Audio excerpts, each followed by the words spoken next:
అధ్యాయం 21, 22 వచనాలు చదువు. అపోస్తుల కార్యాలు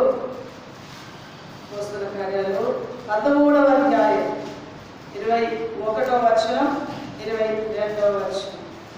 ఆ తరువాత వారు రాజు కావాలని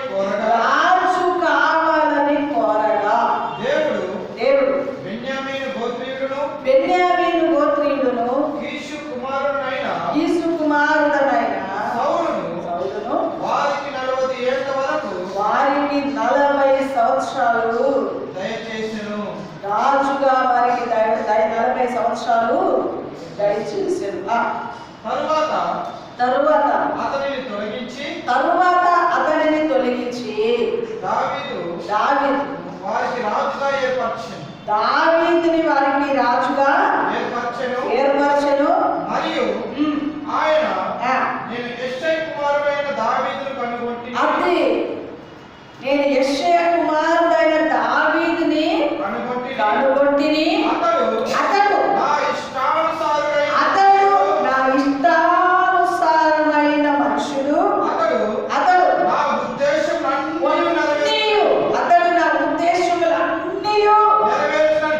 నెరవేర్చునని చెప్పి అతనిని గూర్చి సాక్ష్యమిచ్చును. చాలు. సర్వశక్తిమంతుడైన దేవా, పరిశుద్ధమైన తండ్రి, నీ ఘనమైన ఉన్నతమైన పరిశుద్ధమైన నామాన్ని బట్టి నీకు స్తోత్రాలు వందనాలు చెల్లిస్తున్నాను నాయన. ఈ సమయంలో చదవబడిన లేఖన భాగముల నుండి సూటిగా తేటగా మాతో మాట్లాడండి స్వామి. నన్ను మమ్మల్ని బలపరచండి దేవా. ఈ సమయంలో చదవబడిన లేఖన భాగంలో గుణాత్మకమైన సత్యములు మాకు బోధించాలి. మంచి బోధ కూడా మీరు మాకు బోధించమని ప్రార్థిస్తున్నాను. పరిశుద్ధాత్మ దేవ, మానవ స్వరాన్ని కలుగు చేసి మీ స్వరం మాత్రమే ప్రజలు విన్నట్లుగా సహాయించండి. వాక్యం వెళ్ళదేవచ్చుండగా ప్రతి హృదయాలు తెరవబడును కాకని ప్రార్థిస్తుంది. ప్రతి మాట మంచి నేల మీద పడిన విత్తనంగా మార్చబడినట్లుగా నీకు నిర్ణయించి ఇచ్చిన బిడ్డలందరినీ బట్టి నీకు రావాల్సిన బిడ్డలందరినీ త్వరగా నడిపించి గొప్ప కార్యాలు అద్భుతాలు మీకు తెలియచి ఘనత మహిమ ప్రభావములు మీరే తెచ్చుకోమని మమ్మల్ని నన్ను నేను పరిపూర్ణంగా నీ చేతిలోకి సమర్పణ చేస్తున్నాను. అగ్ని జ్వాల వంటి మాట ప్రతి గుండెలకు చొచ్చుకొని వెళ్ళినట్లు ఈ కార్యాలు మీరే జరిగించమని మీకే స్థితి స్తోత్రాలు చెల్లించు. యేసు నామాన్ని బట్టి వేడుకున్నాం. చాలా సంతోషం. మరొకసారి మీ అందరికీ వందనాలు తెలియజేస్తున్నాం. ఈ విధంగా ప్రయాసంతో భారంతో గంటల తరబడి నిలబడి 21, 22 వచనంలో దేవుని బిడ్డలారా, ఇశ్రాయేలు ప్రజలను నడిపించడానికి న్యాయాధిపతుల తర్వాత రాజు కావాలి. ఇశ్రాయేలు ప్రజలకు రాజు కావాలని దేవుడు కోరుకొని దేవుని బిడ్డలారా ఇక్కడ ఈ సౌలు గారి విషయంలో ఇశ్రాయేలు ప్రజలు మాకు రాజు కావాలా అని ప్రజలు కోరుకున్నట్లుగా రాయబడినట్లుగా చూస్తున్నాం. ప్రజలు కోరుకున్నారు. ఇక్కడ ఈ సౌలు గారి విషయంలో మనం ఆలోచిస్తే మాకు రాజు కావాలని ప్రజలు కోరుకొనగా దేవుని బిడ్డలారా, సౌలుని రాజుగా సమూయేలు అభిషేకించి ఆ దేవుని యొక్క సన్నిధిలో 40 సంవత్సరాలు ఇశ్రాయేలు ప్రజలకి రాజుగా సౌలు రాజు పరిపాలన చేసినట్లుగా చూస్తున్నాం. అయితే రాజు యొక్క అభిషేకం దేవుని బిడ్డలారా, ఏదైతే సౌలు దేవుడు సమూయేలు ద్వారా దేవుడు దాన్ని అభిషేకించి ఏ కార్యమైతే చేయమన్నాడో ఆ కార్యాన్ని చేయక మాట వినడం తప్పిపోయి చెయ్యకూడని పని చేసి దేవుని బిడ్డలారా అమాలేకీయులైన యుద్ధానికి వెళ్ళి అన్నిటినీ దేవుని బిడ్డలారా అన్నిటినీ ఏ ఒక్కటి కూడా మిగలకూడదంటే బలమైన వస్తువులని మంచి వస్తువులని తెచ్చుకొని దేవుని బిడ్డలారా ఇంట్లో పెట్టుకున్న కారణాన్ని బట్టి తను తీసుకొచ్చిన కారణాన్ని బట్టి శ్రేష్టమైనది దేవుని ఉద్దేశం ఏంటంటే అన్నీ కూడా ఏది మిగిలించకుండా అన్నీ కూడా ఏం చేయాలి, సర్వనాశనం చేయాలని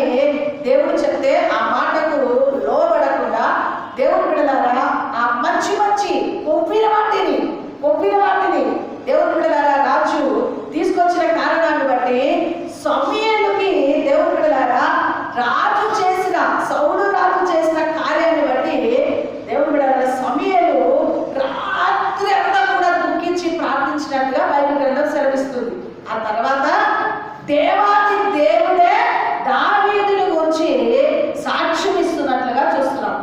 ఆ దేవుడు కూడా చెయ్యరాని పని చేసిన కారణాన్ని బట్టి 40 సంవత్సరాలు పరిపాలన చేసిన సౌలు రాజు మీది నుంచి దేవుని కృప ఏమైంది తొలగిపోయినట్లుగా చూస్తున్నాం.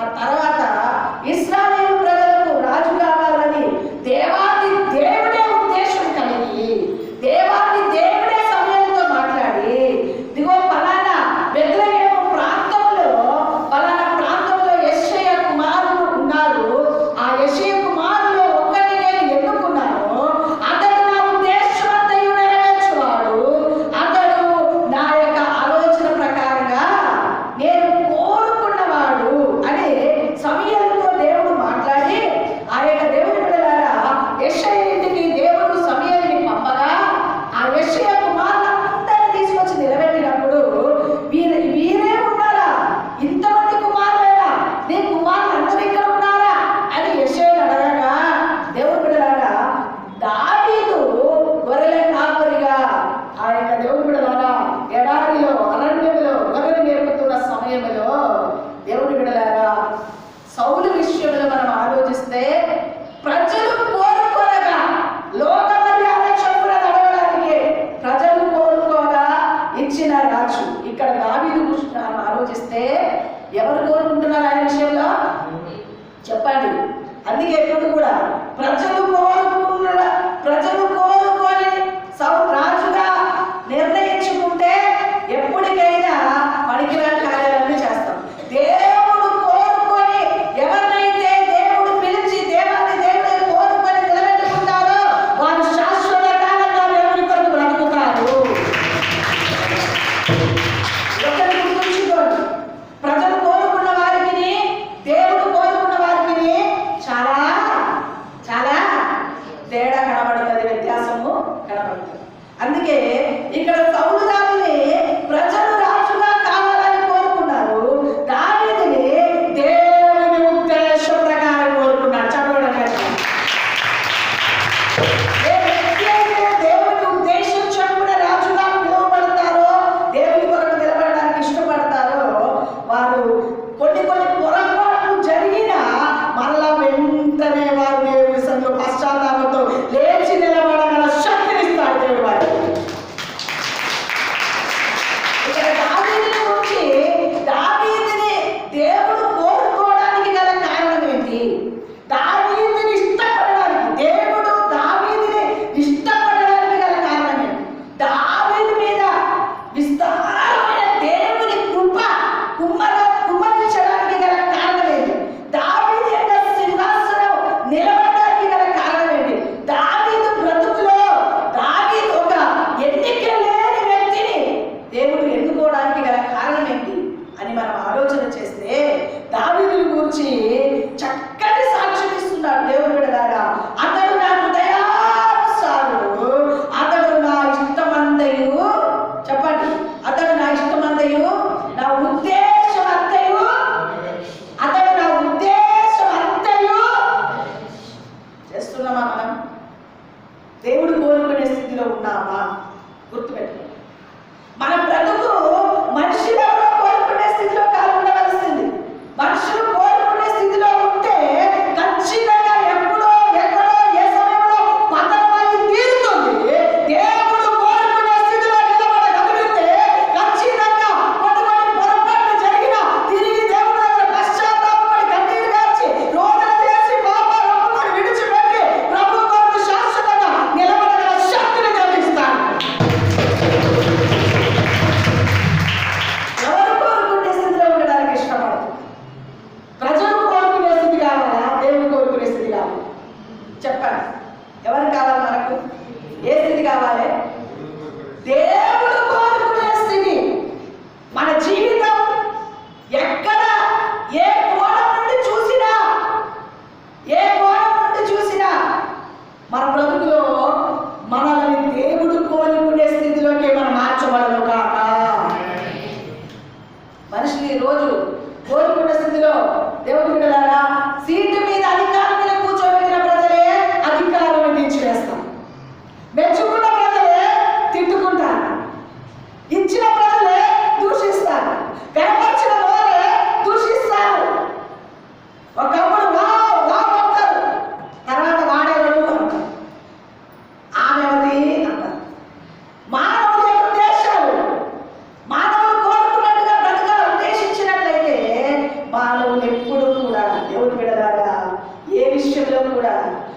మెచ్చుకునేవారు కాదు. వాళ్ళకి నచ్చినట్టుగా, వాళ్ళని పొగిడినట్టుగా, వాళ్ళని ప్రేమించినట్టుగా మనం నడిస్తే వారు కొన్ని సందర్భంలో మనల్ని పొగుడుతూ ఉంటారు. తర్వాత సాటికి వెళ్ళి ఏం చేస్తారండి చెప్పండి? తెలియదేగా ఏమో తెలియనట్టు పాలు తాగి పిల్లలు వచ్చినారే ఏం చేస్తారు? తింటుకుంటారు. అది సహజం. అది ఏ రక్త సంబంధికులైనా, ఏ తోబుట్టు వాళ్ళైనా, ఏ విశ్వాసులైనా, ఏ సేవకులైనా నాతో సహా ఖచ్చితంగా తిట్టుకుంటారండి. ఎందుకో తెలుసా? మనుషులు కోరుకునే వారిగా ఉంటున్నారు కనుక. అంటే దేవుడు కోరుకునే స్థితిలో ఉంటే ఆ దేవుడు మనల్ని మెచ్చుకుంటాడు. అది ఎప్పటి వరకు? శాశ్వతంగా మెచ్చుకుంటాడు. దేవాది దేవుడే దావీదును గురించి సాక్ష్యం ఇస్తున్నాడు. యెషయా కుమారుడైన దావీదునే కనుగొన్నాను. అతడు నా చిత్తమంతయు నెరవేర్చువాడు. నా ఇష్టానుసారంగా అతడు నడిచేవాడు. నా ఉద్దేశాలన్నీ కూడా నెరవేర్చేవాడు అని దావీదును గురించి ఎంత గొప్ప సాక్ష్యం పలుకుతున్నా చూశారండి. దేవాది దేవుడు సమయంతో మాట్లాడినప్పుడు, నువ్వు యెషయా ఇంటికి వెళ్ళు, అతనికి 8 మంది కుమారులు, అందులో ఒక్కరిని ఏర్పాటు చేయబోతున్నాను, తన పుట్టికి తీసుకొని వెళ్ళు అని అంటే, దాను మొదలు బెత్షెబా వరకు ప్రవక్తగా ఏర్పాటు చేయించున్న సమూయేలు ఒక చిన్న కుర్రోడు కొరకు ఎదురు చూస్తూ అభిషేకించడానికి నిలబడ్డాడు. దేవుడు ఎంత ఉద్దేశం కలిగి ఉన్నాడు దావీదు విషయంలో ఒకసారి ఆలోచించండి. ఒక మాట చెప్పనా?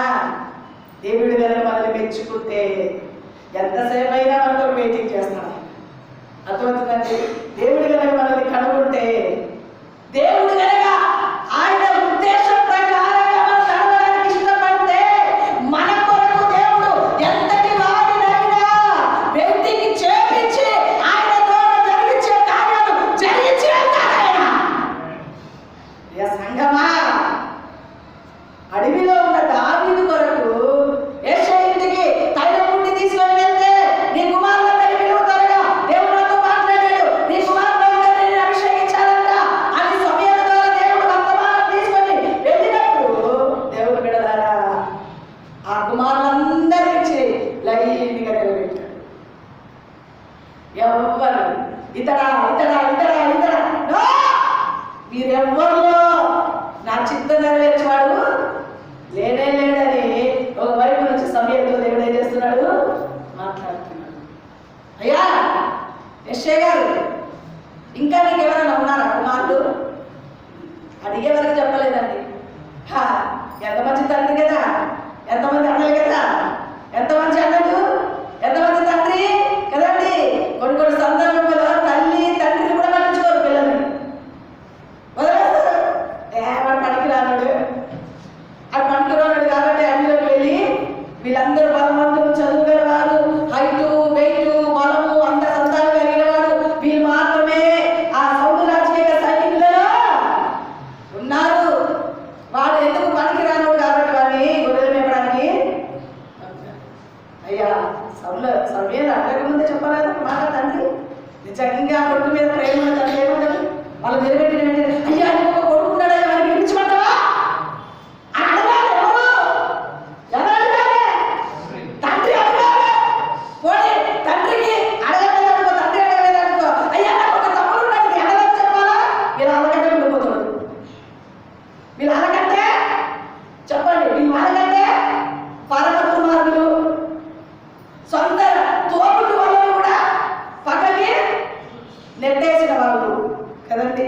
దేవుడు బిడ్డలారా, దేవుడు సమూయేలుతో మాట్లాడి వీళ్ళెవ్వరిలో కాదు నేను ఉద్దేశించిన వారు అంటే మరి పంపమన్నాడు దేవుడు. మరి మీరు ఎవరు కాదంటారా? ఎందుకని మంచి మాట అడదాం అని, ఇంకా ఎవరైనా ఉన్నారా నీకు కుమారులు అని అడిగితే అప్పుడు చెప్తున్నాడు ఈ తండ్రి ఎల్లగా ఉన్నారయ్యా, కసారి ఒకడు ఉన్నాడయ్యా. వాడు ఎక్కడికి పోయాడు? గొర్రెల మేపడానికి వెళ్ళాడయ్యా. వెంటనే వినిపించు మీ వాళ్ళే అని వినిపించి వెళ్ళాడా? అతడు వచ్చి ఇక్కడే కూర్చుండిపోతాం. ఎవరేమనుకోండి, దేవుడు నాకు చెప్పిన పని నమ్మకంగానే చేసి వెళ్తాను అని సమూయేలు దేవుడు బిడ్డలారా అక్కడే కూర్చునిపోయాడండి.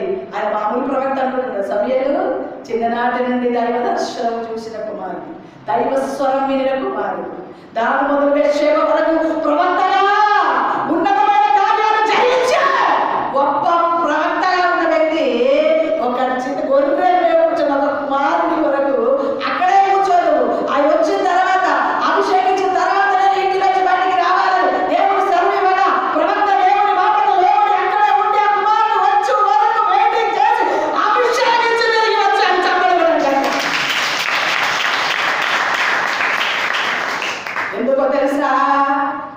అతడు నా ఇష్టానుసారుడు, అతడు నా ఉద్దేశమంతయు నెరవేర్చువాడు. దేవుని ఉద్దేశం నెరవేర్చే వారి కొరకు, దేవుని ఇష్టం నెరవేర్చే వారి కొరకు ఎంతటి ప్రవక్తలనైనా వేటికి చేపించి ఆ కార్యాలు జరిగించే వరకు కదలని వాడు నా దేవుడు. అది నా దేవుని యొక్క ఉద్దేశం. దేవుని ప్రజలు ఎడలా, దేవుని ఇష్టం నెరవేర్చే వారి ఎడలా ఎంత మక్కువ తెలుసా దేవునికి? దేవుని చిత్తం నెరవేర్చే వారి విషయంలో ఎంత మక్కువ తెలుసా దేవునికి? ఎంత ప్రేమ తెలుసా? పిచ్చి ప్రేమ అండి. అది మనం అర్థం చేసుకో. దేవుడికి మన మీద ఉన్న ప్రేమ ఏంటో తెలుసా? పిచ్చి ప్రేమ. ఆయన ఇష్టం చేస్తే చాలు, ఆయన చిత్తం నెరవేర్స్తే చాలు, ఆయన చెప్పినట్టుగా మనం నడిస్తే చాలు. అది చేయకనే ఈ రోజులలో భయంకరమైన నష్టాలు కొని తెచ్చుకుంటున్నారు, భయంకరమైన పరిస్థితులు కొని తెచ్చుకుంటున్నారు. దేవుడు మనల్ని ఎంతగా ప్రేమిస్తాడో తెలుసా అండి? ఒక్క దావీదు కొరకు దేవుడు కూడా కదా ఆయన వచ్చి వరకు కూడా వేదిక చేయించింది. చరణి సభ్యులతో వచ్చిన తర్వాత ఆయన ఎత్తుకొని అభిషేకించి దేవుని చేతిలో దేవుని బిడ్డలారా ప్రవక్తగా దేవుని బిడ్డ రాజుగా అభిషేకించే వరకు కూడా దేవుడు తనని అక్కడ చేయలేదండి. అదండి దైవ ఉద్దేశం. అది దేవుని యొక్క చిత్తం. దేవుని చిత్తం నెరవేర్చే ఒక వ్యక్తి కొరకు ఎంత ప్రయాసపడుతుందో తెలుసా? అందుకే చూడండి దేవుని బిడ్డలారా, ఆయన ఉద్దేశం చూడండి దేవుని బిడ్డలారా. మొదటి సమూయేలు గ్రంథం 16వ అధ్యాయం. ఆయన వచ్చిన తర్వాత చూడండి ఎంత చక్కటి మాట. మొదటి సమూయేలు గ్రంథం 16వ అధ్యాయం 5-7 వచనాలు. అతడు మొదటి సమూయేలు గ్రంథం 16వ అధ్యాయం 5-7 వచనాలు. అతడు సమాధానంగానే వచ్చి తిని మీరు శుద్ధులై నాతో కూడా వారికి రండని చెప్పి యెషయని అతని కుమారుని శుద్ధి చేసి బలి అర్పించెను. వారు వచ్చినప్పుడు అతడు ఏలీయాబును చూచి నిజముగా యెహోవా అభిషేకించువాడు ఆయన ఎదుట నిలిచి ఉన్నాడని అనుకొనెను. అయితే యెహోవా సమూయేలుతో ఇలాగు సెలవిచ్చెను. అతని రూపమును అతని ఎత్తును లక్ష్య పెట్టకుము. లక్ష్య పెట్టకు, నా చిత్తం ఉంది ఆమె మీద అన్నట్టుగా. దేవుడి బిడ్డలారా చూసారండి, ఎక్కడో కేరళ మారుమూల గ్రామంలో పుట్టిన నన్ను ఆయన చిత్తానుసారంగా ఎన్నుకొని దేవుడు ఆమె హైట్ లెక్క పెట్టకు, అవంతాన్ని లెక్క పెట్టకు, ఆమె నా కొరకు నమ్మకంగా పని చేయగలుగుతుందో చూడు, అందుని బట్టి అభిషేకించాలంటారు. చక్కగా నాకన్నా అంత చందాలు కలిగిన వారు, హైట్ వెయిట్ ఉన్నవారు వారు ఎంతమంది లేరు లోకంలో. పనికిరాని అన్ని ఏర్పాటు చేయాలి దేవుడు. చెప్పండి, పనికిరాని అన్ని ఏర్పాటు చేయాలా? సరే, అదే 7 అందరూ హైట్ వెయిట్ అంత చందాలు సైనికులు నిలబడిపోతే దేవుడు బిడ్డలారా అడవిలో గొర్రెలు మేపుతున్నా దావీదు కావాల్సి వచ్చింది దేవునికి. చూసారా, నువ్వు అతని రూపమును అతని ఎత్తును లక్ష్య పెట్టకు. చాలా మంది ఎత్తు చూసి, రూపం చూసి, దేవుడి పిల్లలను అంద చందాలు చూసి, హైట్ వెయిట్ చూసి వాళ్ళని ఎన్నుకోవడానికి ప్రయత్నము చేస్తారు. కానీ ప్రభుకి కావలసింది హైట్ వెయిట్ రూపం అందం చందాలు కాదు, హృదయ ఆలోచన దేవునికి ఇష్టమైనదిగా ఉండాలి.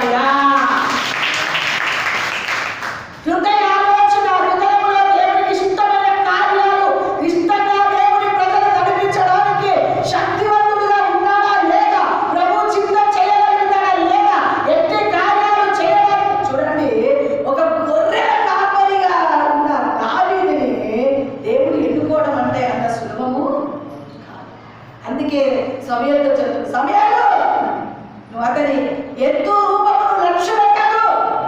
చదువు. మనుషులు లక్ష్య పెట్టు వాటిని యెహోవా లక్ష్య పెట్టడు.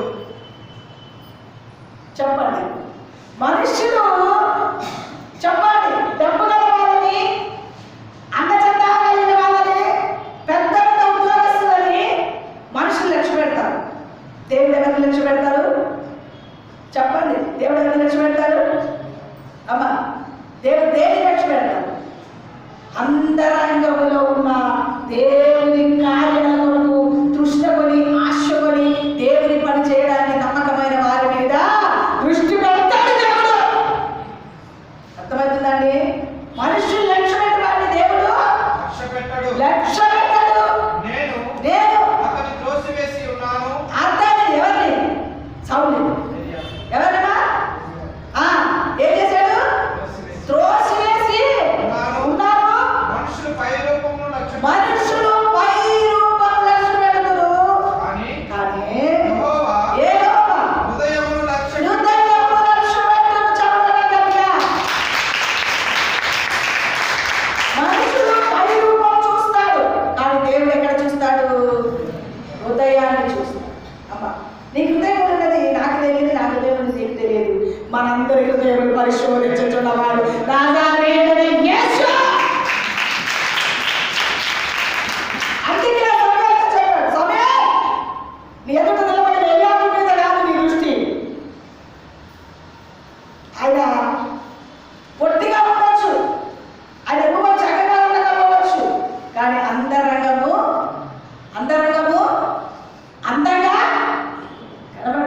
అందంగా కనబడదు.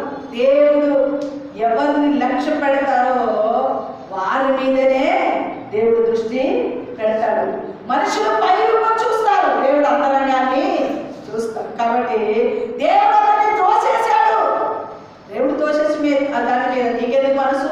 నేను ఎవరి మీద మనసు పెట్టుకుంటానో వాళ్ళ మీద పెట్టు మనసు అని సమూయేలుతో దేవుడు మాట్లాడగా, సమూయేలు దేవుని మాట చెప్పునా దావీదుని ఏం చేశాడండి? చదవమ్మా. యెషయి అబీనాదాబును పిలిచి సమూయేలు ఎదుటికి అతను రప్పింపగా అతడు యెహోవా ఇతని కోరుకొనలేదని. అప్పుడు యెషయి చాలు ఇక వాళ్ళని పిలుస్తూ దేవుడి మీద అభిషేకిస్తూ ముందుకు వెళ్ళినట్లుగా చూస్తున్నా. ఒక్కొక్కరిని పిలిచినప్పుడు ఇతని కోరుకోలేదని చెప్పాడు. లాస్ట్కు దావీదుని కోరుకున్నట్టుగా మొట్టమొదటిగానే దేవుడు సాక్ష్యము ఇచ్చాడు. అయితే దావీదుని కోరుకోగల కారణం ఏంటి? మొత్తం సబ్జెక్ట్ అంతా ఇక్కడికి వచ్చేస్తుంది. దావీదుని కోరడానికి గల కారణం ఏంటి? దావీదులో ఉన్న గుణాలు ఏంటి? దావీదు మీద దేవుని దృష్టి పెట్టడానికి గల కారణం ఏంటి? దావీదు దేవునికి ఇష్టానుసారుడుగా ఆయన చిత్తం నెరవేర్చేవాడుగా దేవుని దృష్టికి కనబడగల కారణం ఏంటి? దావీదుని గురించి దేవుడు సాక్ష్యం ఇవ్వడానికి గల కారణం ఏంటి అని మనం ఆలోచిస్తే చూద్దాం. దావీదుకి కొన్ని గుణాలు ఉన్నాయండి. ఆ గుణాలు ఏంటో, ఆ గుణాలు కూడా మనలో ఉంటే నిజంగా మనల్ని దావీదు మీద దృష్టి పెట్టిన దేవుడు మన మీద కూడా దృష్టి పెడతాడు. దావీదుని కోరుకున్న దేవుడు మనల్ని కూడా కోరుకుంటాడు. ఆయనలో ఉన్న ఆయనని కోరుకోవడానికి గల కారణం ఏంటి? ఆయన నా ఇష్టానుసారుడు అని చెప్పగల కారణం ఏంటి? ఆయన నా ఉద్దేశమంతయు నెరవేర్చగలిగిన వాడు అని చెప్పడానికి గల కారణం ఏంటి అని మనం ఆలోచిస్తే చూద్దాం. చూడండి, మొదటి సమూయేలు గ్రంథం 16వ అధ్యాయం. మొదటి సమూయేలు గ్రంథం 16వ అధ్యాయం 11 నుంచి 13 వరకు చదువుతాం. మొదటి సమూయేలు గ్రంథం 16వ అధ్యాయం 11 నుంచి 13 వరకు. 11 నుంచి చదువు. నీ కుమారులందరూ ఇక్కడ ఉన్నారా అని యెషయిని అడగగా అతడు ఇంకనూ కడసారి వాడు ఉన్నాడు. అయితే వాడు గొర్రెలను కాయుచున్నాడని చెప్పాను. అందుకు సమూయేలు నీవు వాడిని పిలిపించుము. అతడు ఇక్కడికి వచ్చు వరకు మనము కూర్చుందుమని యెషయితో చెప్పగా అతడు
వాళ్ళతో బాగా మాట్లాడతారమ్మా అని పట్టించుకోరమ్మా. అమ్మా ఈ అమ్మ ఒకటి దొరికింది. అమ్మా నా బ్రతికిదమ్మా, నా బ్రతికదమ్మా. ఏ విషయంలో బాధపడే అవసరం లేదు. ఎవరు పట్టించుకోకపోయినా, ఎవరు లక్ష్య పెట్టకపోయినా, ఎవరు నిన్ను ఏ విషయంలో నిన్ను పలకరించకపోయినా, ఏ విషయంలో నిన్ను పట్టించుకోకపోయినా, ఎన్నిక చేయకపోయినా, దేవుని దృష్టిలో కనుకుంటే, దేవుడు కనుక నిన్ను కోరుకుంటే, దేవుని యొక్క సన్నిధిలో కనుక నువ్వు ఉండి దేవుడు కోరుకున్న స్థితిలో బ్రతకగలిగితే, ఎవరు పట్టించుకోలేదో, ఎవరు త్రోసివేశారో, ఎవరు ఎన్నిక చేయలేదో, ఎవరి దృష్టిలో నువ్వు ఎన్నిక లేని దానిగా, ఎన్నిక లేని వాడిగా ఉన్నావో, వారి కన్నుల ఎదుటే గొప్ప వారిగా నిన్ను చేయగల దేవుడు మన దేవుడు. మనం నిజంగా వారి వైపు చూడకుండా దావీదు వారి వైపు చూశాడండి. చూసాడా? దావీదు అస్సలు అందరి వైపు చూడలేదు, తండ్రి వైపు చూడలేదు, తల్లి వైపు ఎవరి వైపు చూడలేదు. వెళ్ళిపోయాడా గొర్రెలు పెట్టుకొని దేవా స్తోత్రం నాయన అని చెప్పేసి గిటార వాయిస్తూ ఏం చేస్తున్నాడండి? గిటార వాయిస్తూ, వీణ వాయిస్తూ, పాటలు పాడుతూ, అడవిలో గొర్రెలు తప్పిపోతున్నాయి, ఏసుగా తోటికి వెళ్తుంది, ఎలుగుబంటి తోటికి వెళ్తుంది, ఎవరైనా నా గొర్రెలు తొలగిస్తుందా అని చెప్పేసి ఒక దృష్టి ఆ గొర్రెల మీద పెడుతూ దేవుని సన్నిధిలో స్తుతిస్తూ, ఆరాధిస్తూ, పాటలు పాడుతూ, దేవుని కొనియాడుతూ, అరణ్యములో దేవుని మీద ఆధారపడిన వ్యక్తి కనుక దేవుడు తనని కనుగొని సమయంతో మాట్లాడి అభిషేకం చేసినట్టుగా చేశాడు. దేవుడు నువ్వు ఎక్కడ ఉన్నా నీ దృష్టి, నీ స్తుతి, నీ స్తోత్రం దేవుని మీద మాత్రమే పెట్టుకో. నువ్వు ఏ స్థితిలో కింద పడి ఉన్నా ఆ స్థితిలో పైకి లేపి నిన్ను త్రోసి వేసిన వారి మధ్యలో నా దేవుడు నిలబెట్టగల సమర్థుడు. చేయవలసిన దేవుడు తెలుసా? కేవలం దేవుని మీద. చెప్పండి, కేవలం దేవుని మీద. ఎవడేమని అనుకోడు, ఎవడేమని ఏమి పడి ఇలా వినాలే, ఏం చేయాలండి? ఇలా వినాలా, ఇలా వదిలేసుకోవాలి. అప్పుడు వారి కన్నులు ఎదుటనే, ఎవరి కన్నులు ఎదుట?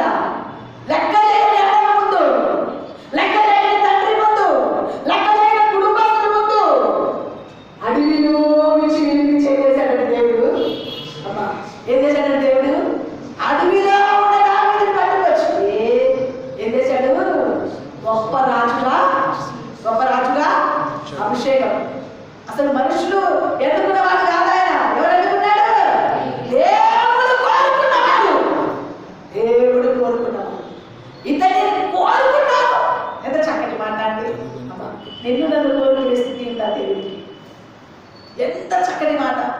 ప్రభు అతని ఎత్తు, అతని యొక్క రూపమును లక్ష్య పెట్టాలి. మనుషులైన వారు రూపమును ఎత్తుని లక్ష్య పెడతారు, పై రూపం చూస్తారు తల్లి. కానీ నా దేవుడు అంతరంగాన్ని చూస్తాడు. నీ అంతరంగంలో ఉన్న ఆశని చూస్తాడు, నీ అంతరంగంలో ఉన్న దృష్టిని చూస్తాడు, నీ అంతరంగంలో ఉన్న ప్రార్థన జీవితం, నీ అంతరంగంలో ఉన్న సమర్పణ, నీ అంతరంగంలో త్యాగాన్ని చూస్తాడు నా దేవుడు.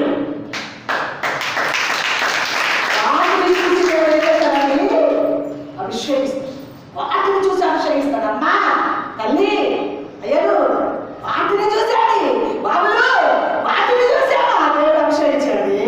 పది రూపాయలు కాదు, మేకప్ రూపం కాదు, యాక్టింగ్ రూపం కాదు, దేవుడు చూసింది అంతరంగము చూసి అభిషేకించాడు దేవుడు. ఇతన్ని కోరుకున్నాను. అతని ఎత్తుని రూపములు లక్ష్య పెట్టకు. మిలిటరీ సైనికులు ఏం చూస్తారండి? ఎత్తు, వేటు, రూపం. అమ్మా ఈ సైనికులలో వీరు పనికొస్తుందా కాదా అని అన్ని టెస్టులు చేసి ఏ టెస్ట్ ఒక్కటి ఫెయిల్ అయినా చేయండి. కానీ నా దేవుడు హృదయాన్ని చూసి ఎన్నుకుంటాడు, ఆ హృదయ ఆలోచన ప్రకారం నడిపిస్తాడు, చివరి శ్వాస వరకు నిలబెట్టుకుంటాడు ఆయన. అలాంటి వాడాలి నా దేవుడు, అలాంటి వాడు నా దేవుడు. అమ్మా ఎవరైనా దూషిస్తున్నారా? ఎవరు నిన్ను విడిచిపెడతలేరా? నిన్ను ఆదుకునేవారు ఎవరు లేరా? నిన్ను పట్టించుకునేవారు ఎవరు లేరా? ఎన్నిక లేని దావీదుని తీసుకొచ్చి అభిషేకించిన దేవుడు, ఆ రోజు చేసిన దేవుడు ఈ రోజు ఎన్నిక లేని మనల్ని ఎన్నిక చేసి దేవుని కొరకు నిలబెట్టగల సమర్థుడు మన దేవుడు. వారి కన్నుల ఎదుటనే, అమ్మా ఎవరి కన్నులు ఎదుట? ఆ మాట గుండెలు తట్టుకున్నది, గుండెలు పుచ్చుకుపోయినా వారి కన్నుల ఎదుటనే నా బ్రతుకులో ఎన్నో ఆటపోతున్నాయి, ఎన్నో ఆటపోతున్నాయి, ఎన్నో ఎన్నో ఎన్నో ఎన్నో ఏ రోజు కూడా ఏడవకుండా ఉండలేనండి. మోకరిస్తే అలాంటి ఆటపోతున్నాయి, ఎన్ని నిందలు, ఎన్ని అవమానాలు, ఎన్ని పోరాటాలు ఈ రోజు వారి కన్నుల ఎదుటనే అభిషేకించి వాడుకోవడానికి వేస్తున్నారు. వారి కన్నుల ఎదుటనే మాట నా గుండెలు ఎప్పుడు ఉంటుంది. ఆ కన్నుల ఎదుటనే, నిందించిన వారి ఎదుటనే, అవమానించిన వారి ఎదుటనే, తోసివేసిన వారి ఎదుటనే, నానా రకాలుగా వణికిరాని చుచ్చమైన మాటలు మాట్లాడిన వారి ఎదుటనే ఈరోజు అభిషేకించి ప్రభు అవమైన పాత్రగా ఏం చేస్తున్నారండి? ఈరోజు దేవుడు బిడ్డ ఉన్నతమైన స్థాయిలో ఏం చేశారని దావీదుని చేసి, దావీదు ఎడల చేసింది, మా ఎడల చేసింది, మీ ఎడల చేయడా? చేయడా? చేయడా? చేస్తాడు, చేసి తీరుతాడు. అది కళ్ళారా చూస్తాడు అంతే. దేనికి మనం దిగులు పడే అవసరము? దావీదు ఒకవేళ లక్ష్య పెట్టాలంటే ఎన్నో అసలు పట్టించుకోలేదండి. దావీదు మీద పడిన వ్యక్తిగతమైన పరిస్థితి. అందుకే దావీదుని దేవుడు ఎన్నుకొని, దావీదుని దేవుడు కోరుకోవడానికి గల కారణం ఏంటో కొన్ని మాటలు మీకు చెప్పి వాటిని అవన్నీ ముగిస్తాను. మొదటి కారణం చూడండి, దావీదుని దేవుడు ఎన్నుకోవడానికి గల కారణం మొదటిది చూడండి. దేవుడు బిడ్డలారా, అదే 16 దేవుడు బిడ్డలారా సమూయేలు, అదే మొదటి సమూయేలు గ్రంథం 16 వచనం. ఆ మాట పూర్తి చేయలేదంట కదమ్మా. ఆనాటి నుండి యెహోవా వారి మీదికి బలముగా వచ్చును. అమ్మా సమూయేలు ఎప్పుడైతే తైలం ఉండి తీసుకొచ్చి అభిషేకించాడో ఆనాటి నుండి ఆ యెహోవా ఆత్మ అతని మీదికి బలంగా వచ్చాడు. చాలు చాలు చాలు చాలు, బలంగా వచ్చాడు. ఎప్పుడైతే సమూయేలు ప్రవక్త ద్వారా దేవుడు కోరుకున్న దావీదుని అభిషేకించడానికి ఆయన వచ్చి వరకు కూర్చొని అభిషేకించాడు. ఆ రోజు నుంచి చివరి వరకు దేవుని ఆత్మ ఎవరి మీద ఉన్నదండి? దావీదు మీద బలమైన ఆత్మ ఆయన మీద ఉన్నట్లుగా చూస్తాం. ఆ ఆత్మ అన్నిటిని తాలుకోవడానికి, అన్నిటిని తట్టుకోవడానికి, అన్నిటిని సహించుకోవడానికి, అన్నిటినీ దేవుడు పెడతాడు. మొట్టమొదటిగా తన మీద ఏమొచ్చిందండి? దేవుని ఆత్మ దిగి వచ్చింది. దేవుని ఆత్మ ఎవరి మీద ఉంటుందో వారి చివరి శ్వాస వరకు తాలుకొని తట్టుకొని నిలబడగల శక్తి నిర్మిస్తాం. దేవుని ఆత్మ శక్తి మనం ఎప్పుడు కూడా పొందుకుంటూ దేవుని కొరకు మనం సాగిపోయే అనుభవాలకు మనము మార్చుకోవాలి. చూడండి దేవుని బిడ్డలారా, అదే మొదటి సమూయేలు గ్రంథం 16వ అధ్యాయం 21వ వచనం చదువుమా. దావీదు సౌలు దగ్గరికి వచ్చి అతని ఎదుట నిలవబడగా అతని యందు సౌలునకు బహు ఇష్టముండెను. అతడు సౌలు ఆయుధములను మోయువాడాయెను. మొట్టమొదటి గుణం ఏంటో తెలుసా అండి? అమ్మా, మొట్టమొదటి గుణం ఏంటో తెలుసా? రాజు ఆజ్ఞగా ఏం చేశాడండి? అమ్మ, రాజు మీద దేవుని కృప తొలగిపోయిందన్న సంగతి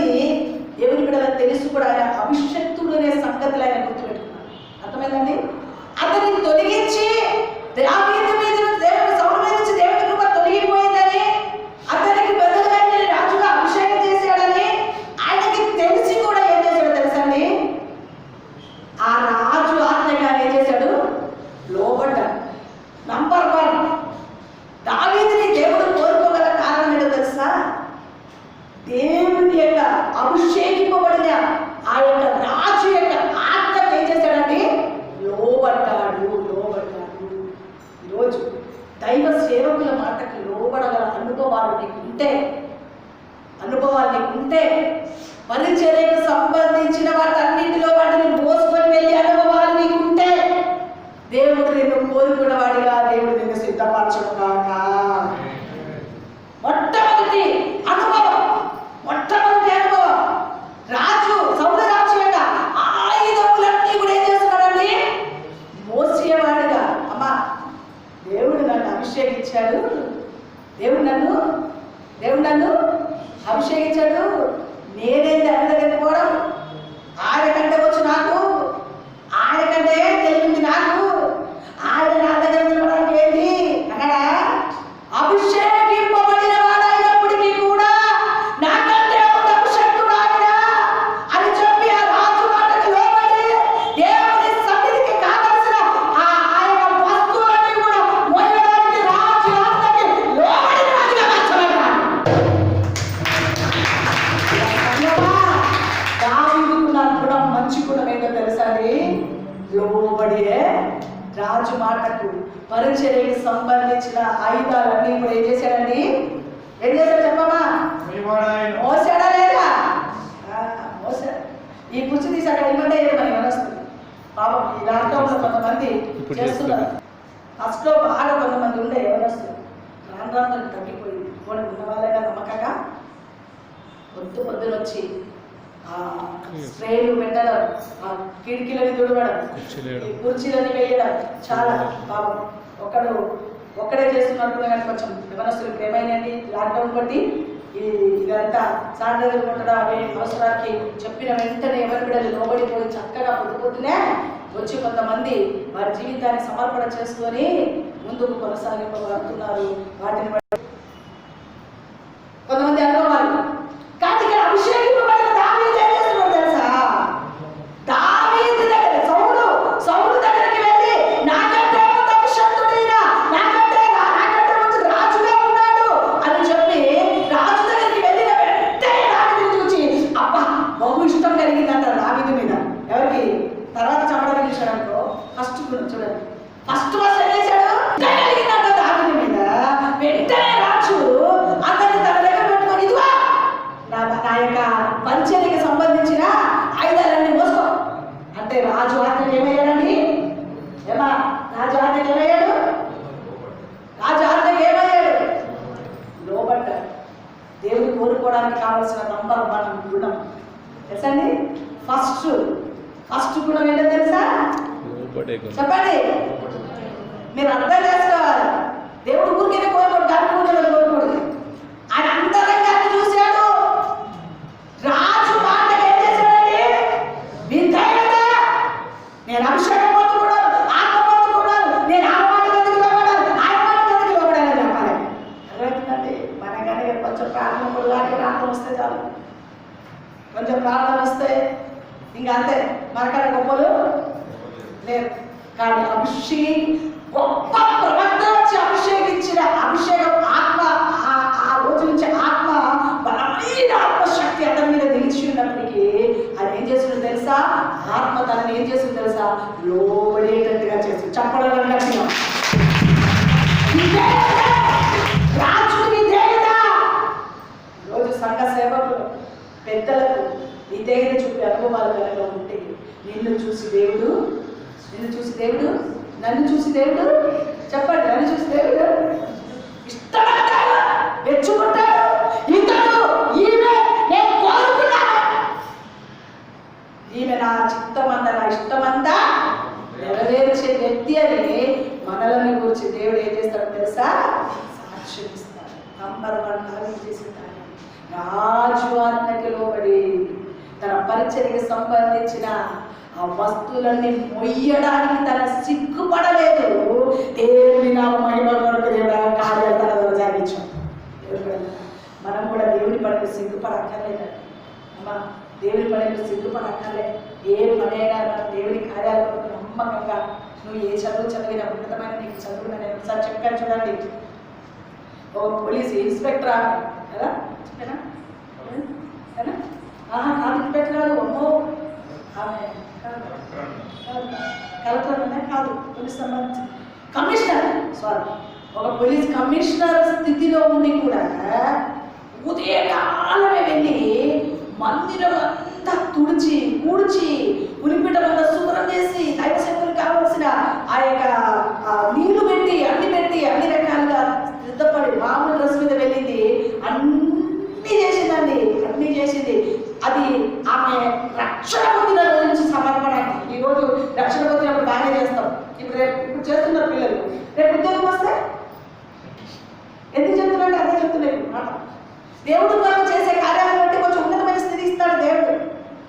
ఇచ్చిన తర్వాత కూడా మళ్ళా దేవుడి కొరకు చేసే స్థితిని మర్చిపోకూడదు.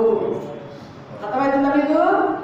ఆ పోలీస్ కమిషనర్ ఆమె పొద్దున వచ్చి ఆరాధన 10 గంటల కంటే ఉదయకాలం 6 గంటలకే పరిగెత్తుకొని వచ్చి మందిరం అంతా తుడిచి, పిలిపీట తుడిచి, దేవుడు తుడిచి, ఆ పాస్టర్ గారు నిలబడుచున్న పిలిపీటం అంతా తుడిచి, అన్ని రకాలుగా పాస్టర్ గారికి నీళ్లు పెట్టి బెంచెస్ అన్ని నీట్గా తుడిచేసేసి చక్కగా కొంచెం 10 నిమిషాలు ప్రార్థన చేసుకొని ఆ పని ముగించే వరకు దేవుని బిడ్డలారా ఒక వ్యక్తి ఇండియా నుంచి వెళ్ళిందంటే అక్కడికి, ఇండియా నుంచి వెళ్ళి అమెరికాకి వెళ్తే అమెరికాలో ఈమె పనులన్నీ చేస్తుంటే ఆ బెంచ్ మీద కూర్చొని అలా చూస్తున్నాడు. ఏమి ఎవరబ్బా అని ఆ పాస్టర్ గారు ఆ చర్చిలో ఆ బెంచ్ మీద కూర్చొని అన్ని చూస్తూ ఉన్నాడు. చూస్తూ ఉంటే ఆ పనిట్లో ముగించబడుతుందో లేదో అని జీప్ వచ్చిందన్న. అరే ఇంత గుయ్యి అని జీప్ వస్తుంది, ఈమెనేమో మందిరం తుడుస్తుంది, అసలు ఏంది సంగతి అని అంటే ఆ కమిషనర్కి సంబంధించిన జీప్ ఆమె దగ్గరికి చర్చి దగ్గరికి వచ్చి నిలబడే వరకు దడాదడ ఎక్కి వెళ్ళిపోయిందంట. ఆ పాస్టర్ గారు ఒక ఆమె వచ్చిందంట, వెంటనే ఇంకొక ఆమె వచ్చిందంట. ఆమెను అడిగిందంట, అమ్మా ఇప్పుడు వరకు ఇక్కడ మందిరం అంతా శుభ్రం చేసిందమ్మా ఒక ఆమె, ఇప్పటి వరకు ఇక్కడ మందిరం అంతా శుభ్రం చేసిన ఒక ఆమె కొరకు పెద్ద జీప్ వచ్చింది కుయ్యి అని చెప్పి. ఆమె ఎవరమ్మా అంటే, అయ్యా బాబు ఆమె పెద్ద పోలీస్ కమిషనర్ అమ్మా. ఆమె రక్షణ పొందిన రోజు నుంచి ఇదే సంఘంలో ఉంది. రక్షణ పొందిన రోజు నుంచి ఆమె అంచెలంచెలుగా ఆశీర్వదించి ఇప్పుడు గొప్ప కమిషనర్ గా మార్చబడింది. ఎప్పుడైతే ఆమె సమర్పణ చేస్తుందో రక్షణ పొందిన దినంలో, ఇప్పుడు కమిషనర్ అయినా కానీ మందిర పరిచయం నేనే చేస్తానని చెప్పి పొద్దున వచ్చేసి అన్ని శుభ్రం చేసేసి వెళ్తుంది. అయిపోయే వరకు ఆమె జీప్ వస్తుంది, ఆమె ఎక్కిపోతుంది, మళ్ళా స్నానం చేసి తయారయ్యి ఆరాధనలో వచ్చి కూర్చుంటుంది. అది ఆమె సమర్పణ. అందుని బట్టి దేవుడు ఆమె ఉన్నతమైన స్థాయిలో నిలబెట్టినట్టు.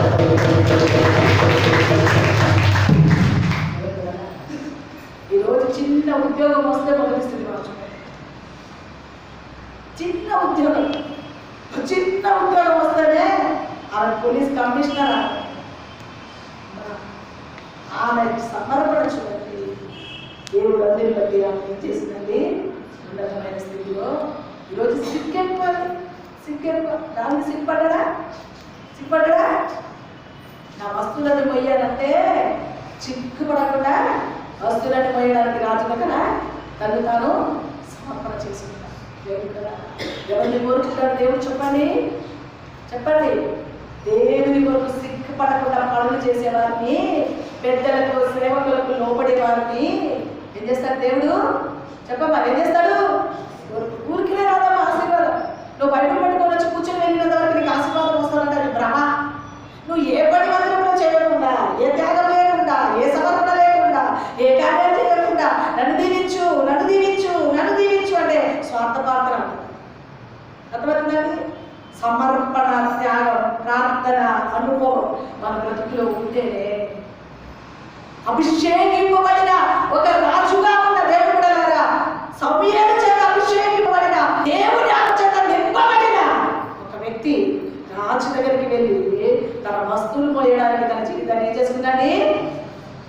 సమర్పణ చేసుకున్నాడు. పరిచర్య ధర్మం ఎవరి చేతిలో ఉంటుందో వారిని ఖచ్చితంగా దేవుడు చూసి ఏం చేస్తాడండి? చెప్పమ్మా ఏం చేస్తాడు? చెప్పండి. ఎవరు తెలిసి ఏం చేస్తాడు? చెప్పకపోతే 2-3 గంటల వరకు కూర్చోవాలి. చెప్తే 2 గంటలకు పిలుస్తాడు. 1 గంట అవుతుంది. తొందరగా 2 గుణాలు, 7 గుణాలు ఒకటి అయిపోయింది. మొదటి కూడా చెప్పండి. స్తోత్రం. 2వ విషయంగా చూడండి, అదే మన సమయాల గ్రంథం 17వ అధ్యాయం 17-18 వచనం. యెషయి తన కుమారుడైన దావీదును పిలిచి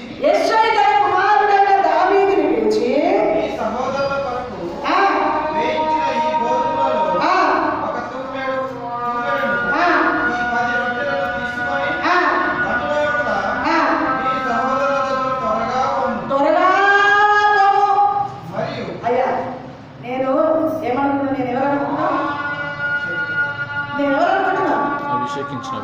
అభిషేకించబడిన వాడిని దేవుని ఆత్మ మీద ఉంది. ఎవరితో చెప్తున్నా తెలుసా నీకు? ఈ రోజు కొంత చదువు వస్తే తండ్రిని పెట్టుకొని ఏమంటున్నారు? చెప్పండి. ఎవరిని తండ్రిని పెట్టుకొని? తల్లి తండ్రి మర్యాద లేదండి రోజు పిల్లలకి.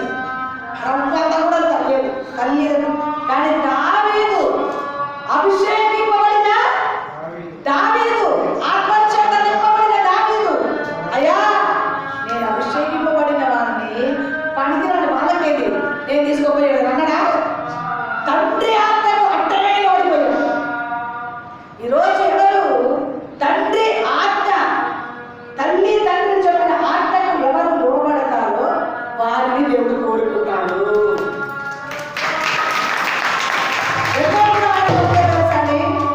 అసలు లెక్కనే చేయలేదు తండ్రి కానీ అడగదు కానీ వాళ్ళకి అన్నం వస్తుంది వెళ్ళమంటున్నారు. వాళ్ళకి కావాల్సిన ఫుడ్ తీసుకొని వెళ్ళిపోయి ఎవరు చెప్తున్నారు? చెప్పండి, ఎవరు చెప్తున్నారు? ఇంకా చిన్న చూపా క్యారెట్ కోసుకోవాలి పోయే వాళ్ళని సిద్ధపరచండి. ఎవరైనా సొంత తండ్రి అయినా ఏం చేస్తున్నాడు? మారు మాట మాట్లాడకుండా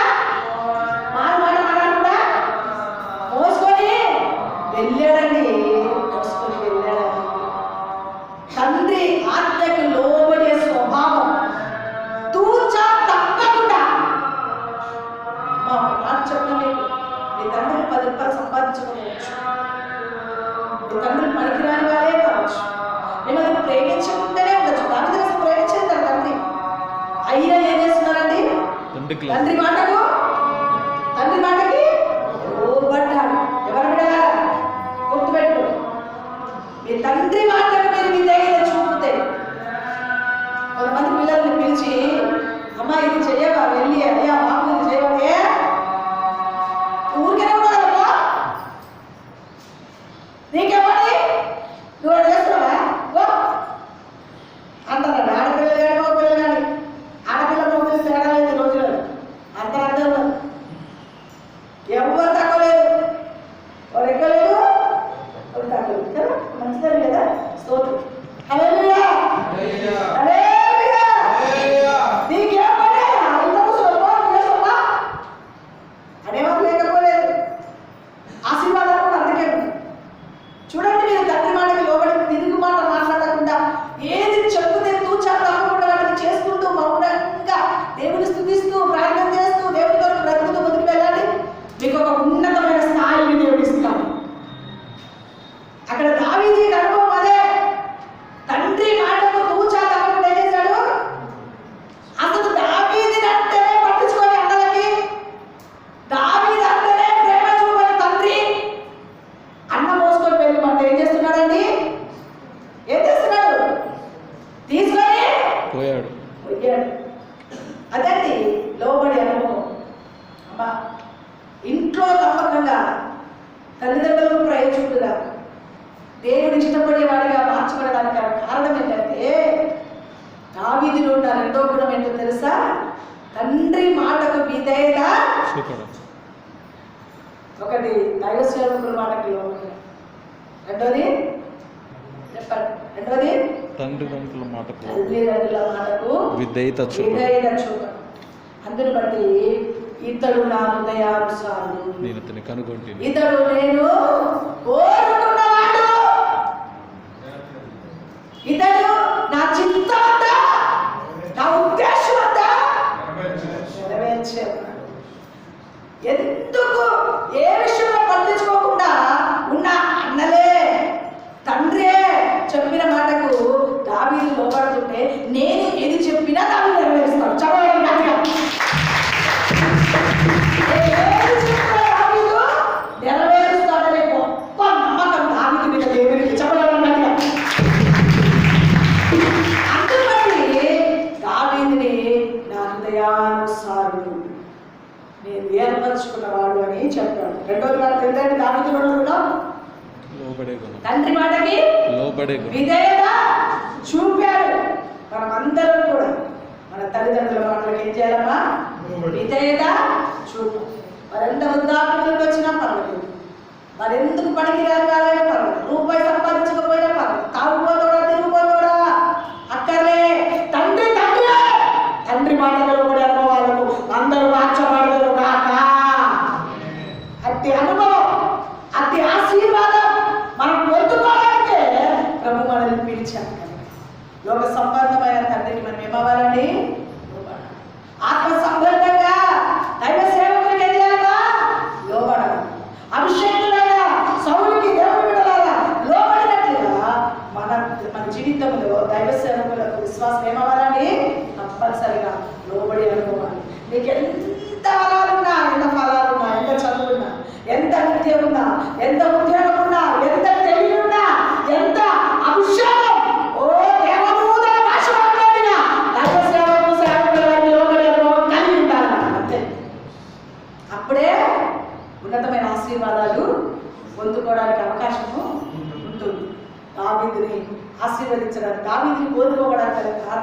రెండోది తండ్రి మాటకు లోబడే గుణం.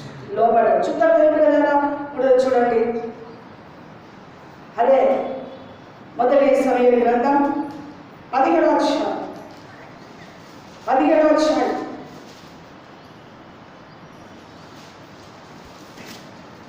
వచనం చదువు.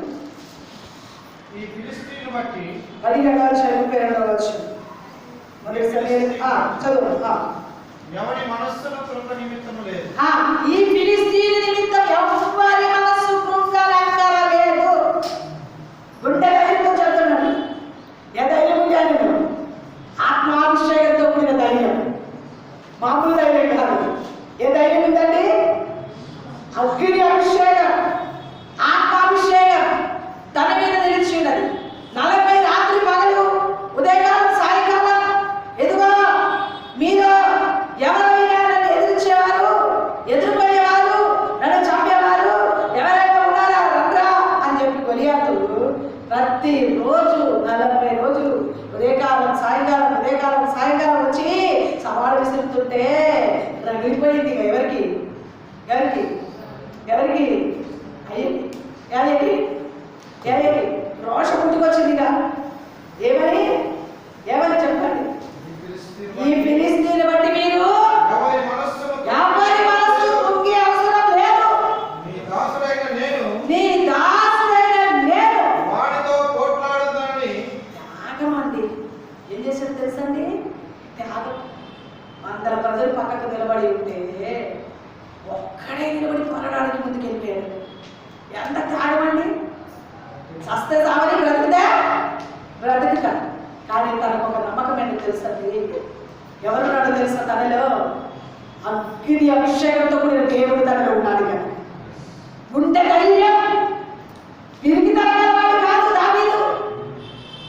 రోష కలిగిన వాడు, పౌరుష కలిగిన వాడు. అడవిలో ఎలుగుబంటి వచ్చినప్పుడు, సింహం వచ్చినప్పుడు దేవుడు బిడ్డలారా ఆ గొర్రెలని తీసుకొని వెళ్తుండగా వాటి నోటిలో నుంచి గొర్రెలని ఆ సింహంతో ఎలుగుబంటిలో చీల్చి ఆ గొర్రెని కాపాడిన ఆ యొక్క గొప్ప శక్తి, ఆ ధైర్యము ఎలుగుబంటి సింహాన్ని చీల్చే వీడంతా కదండి. ఎన్ని అడుగులని? 9.5 అడుగుల వయసు. ఎంత? 9.5 అడుగుల గొలియాతు. ఈయనెంత? 5.5. అమ్మ 9 ఇట్లా చూడలేదు. 9.5 అడుగుల వయసు కూడా నిలబడ్డాడు. 5.5 అడుగులు కదండి. నాలుగు కొట్టాడు నాట కొంచెం పుట్టుకెళ్తుంది కదా. నిలబడ్డాడు. అసలు ఎంత ధైర్యం ఉండాలి? అది కూడా ఒక్కడే ఏం చేశాడండి? త్యాగం. ప్రభు కొరకు త్యాగం, దేవుని ప్రజల కొరకు త్యాగం, దేవుని ప్రజలని ఎదిరించుటకు, దూషించుటకు సున్నతి లేని ఫిలిష్తీయుడు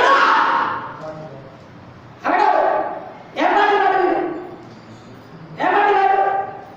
సున్నతి లేని ఫిలిష్తీయుడు అగ్ని అభిషేకం, జీవం గల దేవుని నామములో ఈ రోజు నన్ను మీదికి వెళ్తా నేను. స్తోత్రం. హల్లెలూయా, హల్లెలూయా, హల్లెలూయా. సల్లారిపోయేట మేకనే నేను అసలు చెప్పచ్చు కదా. చెప్పండి కదా. హల్లెలూయా, హల్లెలూయా చెప్తే పక్కన ఉన్న సాతాను వాడు ఏం చేస్తాడు తెలుసా? స్తుతిలో స్థితి మార్చబడదు. అర్థమవుతుంది? స్థుతి చేస్తే స్థితులు మార్చబడతాయి. లేకపోతే అర్థమే ఉంటారు. సున్నతి అని ఏముందో తెలుసండి? ఆయనలో త్యాగం. అమ్మా త్యాగం అండి. ఇంతమంది త్యాగం ఎక్కడుంది? అమ్మో ఆకలి పరిగెత్తుంది కొంతమంది. అమ్మో అదే పరిగెత్తదు, నేను పరిగెత్తదు. ఎప్పుడు ఇలా ఇంటి సంగతి దేవుడి పని ఎప్పుడు చేస్తారమ్మా మీరు? ఒక ఉపవాస ప్రాణాలు వంట చేయరు, ఒక ఉపవాస ప్రాణాలు పరిచయం చేయరు, ఒక దేవుని మందిరంలో ఏ పని ఎవరైనా పని చేస్తే నిలబడి చూస్తాం. ఎప్పుడు చేస్తారో పని మనం త్యాగం ఉందా? అసలు చస్తా బ్రతుకుతారా దేవుని కొరకు అని చెప్పి ఏం చేశాడు తెలుసా? ముందుకు వెళ్ళి అంతే 5 రాళ్ళు ఏరుకున్న దగ్గర మంచిగా ఉండాలి కదా. ప్రీ ప్లాన్ అనేది ఉండాలి కదా, ఉండకపోతే ఎట్లా? తప్పక ముందు ప్లాన్ తప్పక సిద్ధపడి ఉండాలి. ఒకటే తీసుకొని వెళ్ళారనుకో బాగుంటుంది కదా. 5 రాళ్ళు ఎవరో తెలుసా అండి? 5 రాళ్ళు ఎవరో తెలుసా? 5 రాళ్ళు ఎవరో తెలుసా? అమ్మా, దైవ సేవకులు, ప్రవక్తలు, యాజకులు, అపోస్తులు, పరిచారం. ఇది 5 రాళ్ళు. 5 రాళ్ళని పెట్టుకున్నాడు. ఒక్కదానితో సరిపోయింది. ఎందుకో తెలుసా? గుండె ధైర్యంతో త్యాగం చేయడానికి తన జీవితాన్ని సమర్పణ చేసుకున్నాడు కనుక ఒక్కసారి మరి గురి చూసి కొట్టాడు. అంతే. 9 వ్యక్తి 40 రోజులు కూడా రండ్రా సవాల్ చేసేవాడు. ఒక్క చిన్న ఒక్క బోర్ల పడితే పరిగెత్తుకొని వెళ్ళి వీపు మీద కూర్చున్నాడు. అంతగా పరిగెత్తుకొని ఏం చేశాడు? వీపు మీద కూసుండిపోయాడు. అంతే. తలకాయ నరికాడు, మెడ పట్టుకున్నాడు, ఎండుకలు పట్టుకున్నాడు. చూడండిరా ఎంత త్యాగం అండి, ఎంత త్యాగం, ఎంత త్యాగం. ఏమనుభవాలు చెప్పండి. త్యాగం చేశాడు. ఇంత మనకు సమయం త్యాగం చేయరు, డబ్బులు త్యాగం చేయరు, దేవుడు బిడ్డలారా ఆరోగ్యాన్ని త్యాగం చేయరు. ఆరోగ్యాన్ని త్యాగం చేస్తారు ప్రభుత్వం. ఇంట్లో చాకరీ చేయమంటే రోగాలు వచ్చి మంచం మీద పడుకునేదాన్ని చాకరీ చేస్తారు. దేవుని పని ఒక్కటి చేసి నీ బలం వాడుకోండి అమ్మ అంటే వద్దు. అసలు మీరు ఒక పని చెప్పడానికి నేను, మీరు ఇంటి కొరకు పని చేసేంత వరకు మీకు అనారోగ్యం. అదే దేవుని కొరకు పని చేయండి, ఆరోగ్యం ఇస్తాడు. ఇది సూత్రం. త్యాగం చేయండి. మీరు త్యాగం చేయండి. దేవుని కొరకు పని చేసి త్యాగం చేయండి. ప్రార్థన అనగానే పరిగెత్తుకొని రావడం, ఉపవాస ప్రార్థనగా పరిచర్య చేయడం, దేవుని మందిరంలో ఏదో ఒక పని చేయాలని, పరిచర్య చేయాలని మీ సమయం, మీ ధనము, మీ ఆరోగ్యం అన్ని ప్రభు కొరకు త్యాగం చేయడానికి ప్రయాసపడాలి. ఎంత నెమ్మది దొరుకుతుందో తెలుసా? నాకు అనుభవించి చెప్తున్నాను. అనుభవం ఇది, అనుభవం అండి. ఊరికే చెప్తలేదు. ఏమి లేకపోయినా ప్రభుత్వంలో త్యాగం చేయడానికి నేర్చుకున్నాను కనుక దేవుడి కుటుంబాలకు ఆరోగ్యవంతులుగా దేవుడి త్యాగం అనేది తప్పకుండా. దావీదు ఏం చేశాడండి? త్యాగం చేశాడు. నేను చస్తే చావని, వీటిని మాత్రం వదిలిపెట్టాడు కాక వదిలిపెట్టాడు. అంత తన సొంత అన్నలు పక్కకు నిలబడి చూస్తూ ఉంటే, సౌలు రాజు పక్కకు నిలబడి చూస్తూ ఉంటే, అయ్యో బాబోయ్ వీడేమైపోతాడేమో, మేము ఇంత మంది ముందుకు వెళ్ళలేక వీడు ఒక్కడైపోతున్నాడు అని చెప్పేసి అలాగా నిలబడి చూస్తూ ఉంటే, వారు కన్నుల ఎదుటనే గొలియాతుని ఏం చేశాడు? ఒక్క రాయితో చేశాడు. సంగమా, వారి కన్నుల ఎదుటనే గొలియాతు యొక్క తలని ఏం చేశాడు? చెప్పండి, ఏం చేశాడు? దేగానికి ఆ తలకాయ పట్టుకొని రాజు దగ్గరికి వెళ్ళాడండి. సౌలు రాజు దగ్గర. దేవుడు కూడా వారి స్తోత్రం. హల్లెలూయా. రాజు కంట దావీదుని చూసి భయం పుట్టిందంట. అర్థమైందా? దావీదుని చూసి అంట రాజుకి, సౌలు రాజుకి ఏమైందంట? భయం. కారణం ఏంటి? ఉండలేదు. మేము ఎంతోమంది చేయలేని కార్యం ఒకడే చేశాడు అని వాడిని నరికితే నన్ను కూడా నరికేస్తాడు వీడు అనే భయం గుండెలో తేడా కలిగిందో. ప్రేమ అయితే ప్రేమిస్తున్నా కానీ తేడా కలిగితే, కానీ అలాంటి వాడు కాదు. ప్రేమ గలవాడు, సమస్తాన్ని క్షమించే మనస్సు గలవాడు. అది సౌలుకి తెలియదు కదా. ఇంకొచ్చింది కదా పురాణమైన దేవుడు. ఎప్పుడైతే ఇష్టం కలిగిందో, ఇష్టం కలిగిన వెంటనే దురాత్మ కూడా వచ్చింది. దేవుడు కూడా జీవితాంతం సౌలు రాజు చచ్చే వరకు కూడా దావీదు తరుగుతూనే ఉన్నాడు. అయినా దిగులు పడలేదు. ప్రభు సన్నిధిలో దేవుడు. మూడోది, దావీదుని దేవుడు కోరుకోగల కారణం ఏముంది? దానిలో త్యాగం చేసే అనుభవం ఉంది. త్యాగం లేకుండా ఊరికనే రాదు ఆశీర్వాదాలు. శ్రమ లేకుండా, కష్టపడకుండా ఆశీర్వాదాలు వస్తాయనుకుంటున్నారా? రాదు. కష్టపడకుండా ఏ ఆశీర్వాదం రావు. దేవుడు అన్నాడు, నేను మీ కష్టాజీతాన్ని ఆశీర్వదిస్తాను. దావీదు త్యాగం చేశాడు. 40 రోజులు ఉదయ సాయంకాలము ఇశ్రాయేలు ప్రజలకు వస్తున్నా, మీదికి వస్తున్నా, సవాలు విసురుతున్నా ఆ ఫిలిష్తీయుడైన గొల్యాతుని ఎలాగైనా అందము చెయ్యి.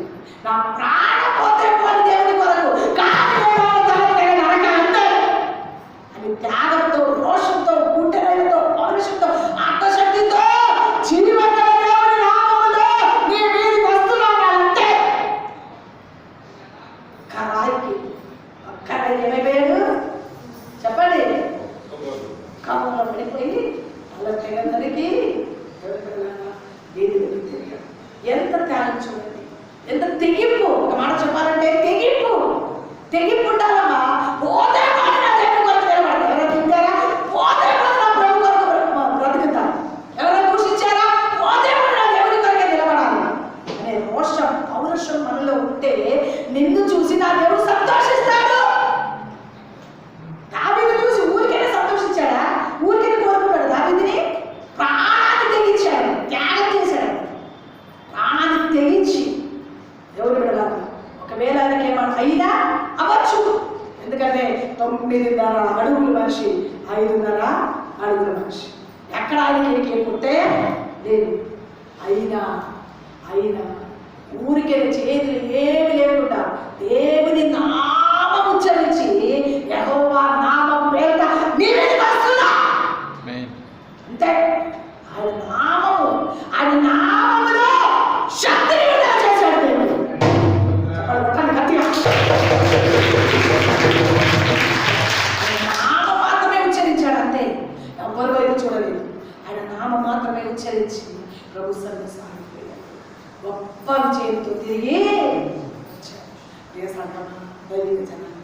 ప్రభు కోరుకోవడానికి 3 నంబర్ 1 చెప్పండి. రాజు ఆజ్ఞకి 2, 3 త్యాగం చేశాడు. ప్రభు తనని కోరుకోవడానికి గల కారణం త్యాగం, తనలో ఉన్న తెగింపు, తనలో ఉన్న ధైర్యం, గుండె ధైర్యం. అందుని బట్టి దేవుడు తనని కోరుకున్నట్లుగా చూస్తున్నాం. చూడండి దేవుడు కదా 4వ చూద్దాం. చూడండి అదే 15వ అధ్యాయం 58వ వచనం చదువుగా. 15వ అధ్యాయం 58వ వచనం. సౌలు అతనిని చూచి చిన్నవాడా నీవెవరి కుమారుడు అని అడగగా దావీదు నేను బెత్లెహేముడైన నువ్వు ఎవరి కుమారుడు అని అడగగా దావీదు నేను బెత్లెహేముడైన యెషై అను నీ దాసుని కుమారుడని ప్రత్యుత్తరం ఇచ్చాను. నీ దాసుని కుమారుడని ప్రత్యుత్తరము ఇచ్చాను. ఎవరి కుమారుడని? బెత్లెహేములో ఉన్న యెషై, నీ దాసుడైన యెషై కుమారుడని ప్రత్యుత్తరము ఇచ్చాను. ఎవరు కూడా అడిగిన వెంటనే కొంతమంది ఏం చేస్తారు తెలుసా? అసలు మా కుటుంబం వాళ్ళకి నేను ఎవరైతే నీకెందుకు అంటాను అనగా, కానీ ఏం చేశాడు ఏమి తెలుసా? పెద్దలైన వారికి విధేయత, చెప్పండి, పెద్దలైన వారికి విధేయత చూపడానికి తన జీవితాన్ని సమర్పణ చేసి, చిన్న పిల్లల సైతం ఈరోజు తిరుగుబాటు స్వభావాలండి. కానీ దావీదు ఏం చేశాడు తెలుసా? సౌలు అయ్యా నువ్వు ఎవరి కుమారుడు అని అడిగిన వెంటనే ఎంతో విధేయతతో బెత్లెహేములో యెషై అనే నీ దాసుడు నడుచుడు, ఆయన కుమారుడు అని విధేయతతో జవాబు. ఈరోజు వినయం అనేది చాలా తగ్గిపోయిందండి, ఎవ్వరిలో కనబడతలేదండి. ఆ రోజు దావీదు యొక్క అనుభవము అంత ఉన్నతమైన స్థాయిలోకి రావడానికి కారణం ఏంటో తెలుసండి? పెద్దలకు లోబడి అనుభవం, తండ్రికి లోబడి అనుభవం, దేవుడి బిడ్డల అభిషక్తులకు లోబడే అనుభవం, పరిచయం చేసే అనుభవం, తండ్రికి లోబడే అనుభవం. ఈ అనుభవాలు అతనిలో ఉన్నది కనుక ఏ విషయంలో కూడా ఏమవ్వలేదండి. ఆయన దేని విషయంలో ఓటం అనేది కలగలేదు. ఏ సంగమా దేవుడి విధేయుడు. పెద్దలకు ఏం చేశారంటే ఆయన విధేయత చూడాలి. ఈరోజు దైవ సేవకులు లెక్కలేదండి. దేవుని సేవకులు ఉన్నా కానీ ఏ మాత్రం లెక్క లేకుండా విచ్చని విడిగా మాట్లాడతాం. కానీ రాజు దేవుని బిడ్డ దావీదుని అడిగినప్పుడు ఎంత వినయంగా చెప్తుంది చూడండి. ఎంత వినయంగా చెప్తున్నాడు. అయ్యా బెత్లెహేములో యెషయా అనే నీ దాసుడు ఉన్నాడే, ఆ దాసుని కుమారుడని నేను చెప్పగలను గట్టిగా. ఏమను కలిగి ఉన్నాడు చెప్పండి. పెద్దలకు విధేయత చూపాను. ఈరోజు ఇంట్లో పెద్దవారు ఉన్నారనుకోండి, ఆ పెద్దలకు ఏం చేయాలి? మనము లోబడే అనుకో. ఈరోజు ఆ రోజు దేవుని బిడ్డల ఉమ్మడి కుటుంబంలో 10 మంది పిల్లలు, 12 మంది పిల్లలు, 15 మంది పిల్లలు, 8 మంది పిల్లలు, వీళ్ళందరూ కూడా ఉమ్మడిగా అత్త మామ అన్నదమ్ములు అందరూ కలిసి బ్రతికినప్పుడు కొంచెం కొద్దిగా ఉన్న వాటిలో ఎంతో ఆశీర్వాదం, ఎంతో నెమ్మది, ఎంతో సంతోషం, ఎంతో ఆనందం. కలిసి ఉంటే కలదు సుఖం. అలాగే ఈరోజు కుండలు వేరు చేసుకుంటున్నాను. నువ్వు నా ఇంటికి రావద్దు, నేను నీ ఇంటికి ఈ కర్మ చేయబట్టి ఇంకా మరి ఎక్కువైంది. ఈ నా ఇంటికి రావద్దు, నీ ఇంటికి రావద్దు అన్న వాళ్ళకి ప్లస్ పాయింట్ అయింది. అర్థమైందా మీకు? నా ఇంటికి నువ్వు రావద్దు, నువ్వు ఇంటికి నేను రావద్దు అన్న వాళ్ళకి ఏమైంది? కర్ణ చెప్పండి. బలం ఇచ్చిందన్నమాట. ఎలాగైనా రావద్దు. 10 మంది అంటారు మా ఇంటికి ఎవరు రావద్దు, మా ఇంటికి ఎవరు నేర్చిపెట్టారు. కొంతమంది పెద్దలకు లోబడు, పెద్దల మాటకు లోబడు, ఆమెంత ఈమెంత ఇవన్నీ శాపాలు తెచ్చి పెడతారండి. అసలు తెలుసా మీకు? పెద్దలకు విధేయత చూపడం అనేది చాలా ఆశీర్వాదం. అందుకే దేవుని వాక్యములో తిమోతికి రాసిన పత్రికలు అనుకుంటా, పెద్దవారి ఇంటిలో పెద్దవారు అన్నలు ఎవరైనా ఉంటే తమ్ముళ్ళైన వారికి ఏమవ్వాలంట? తండ్రితో సమానంగా చూడమన్నాడు వాక్యంలో. అర్థమవుతుందండి? ఆడపిల్లలు ఎవరైనా ఉన్నారనుకో వాళ్ళని తల్లికి సమానంగా చూడమని చెప్పాడు వాక్యంలో. అది ఏంటో తెలుసండి మనకు? దీవెన, అది ఆశీర్వాదం. అర్థమవుతుందండి? ఉందా లేదా చిన్న వాక్యంలో? చిన్న బాబు మరి సప్పు చేయలేదు. నేను అబద్ధం చెప్తలేదు కదా, చదవలేదు చదువు మాట తెలియాలి కదా. తిమోతికి రాసిన పత్రికలండి ఇంట్లో అందరి పెద్ద మొగాడి పెద్ద అనుకో వాళ్ళ తండ్రితో సమానంగా తండ్రి తర్వాత తల్లి తర్వాత 5 వచ్చు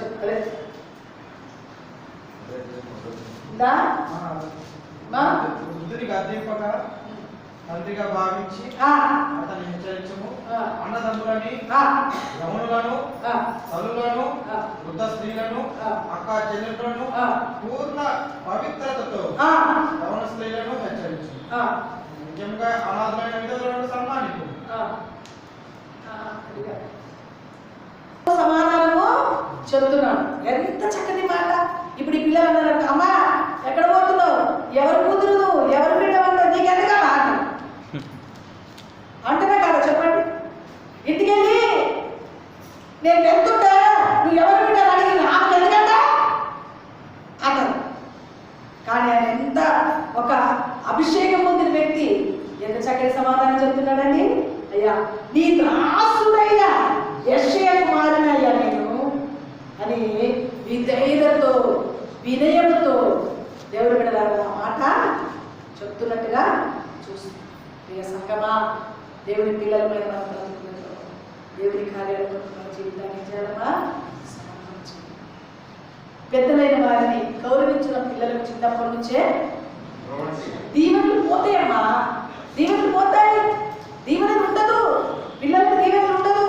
వచ్చిన వెంటనే పెద్దవాళ్ళని గౌరవించి ప్రైజ్ లాడ్ చెప్పాలి, వాళ్ళని మంచిగా వాళ్ళతో మాట్లాడాలి అని చెప్పేసి వాళ్ళకి చిన్నప్పటి నుంచి ఏం చేయాలి? మనము నేర్పించాలి. కొంతమంది ఉంటారు ఎద్దులు పొడిచినట్టు పొడుస్తారు. చెప్పరా చెప్పరా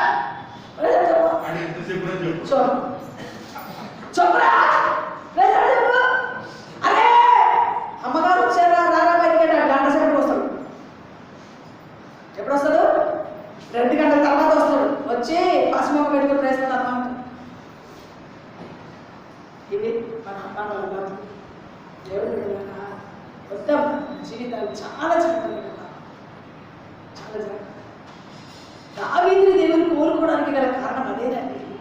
విధేయత, వినయం. మనం ఎంత వినయం కలిగి ఉంటామో అంతగా ప్రభు మనల్ని చూసి సంతోషిస్తాడు, ఆనందిస్తాడు.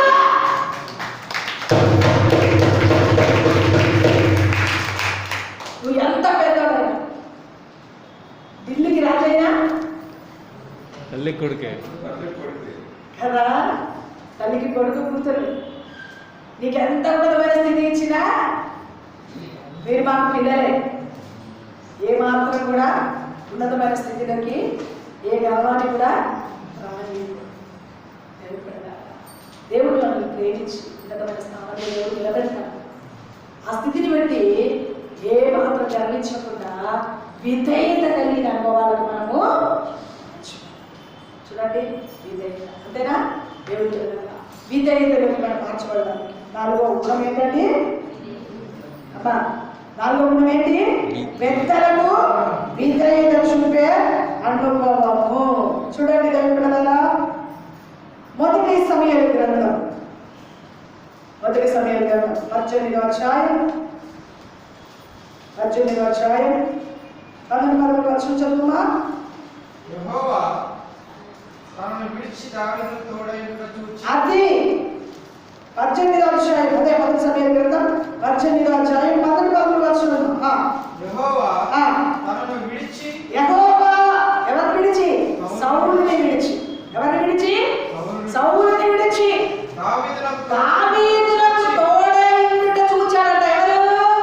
సౌలు. చూసారమ్మా, దావీదుకి తోడై ఉండే విషయము సౌలుకు తెలిసిపోయింది.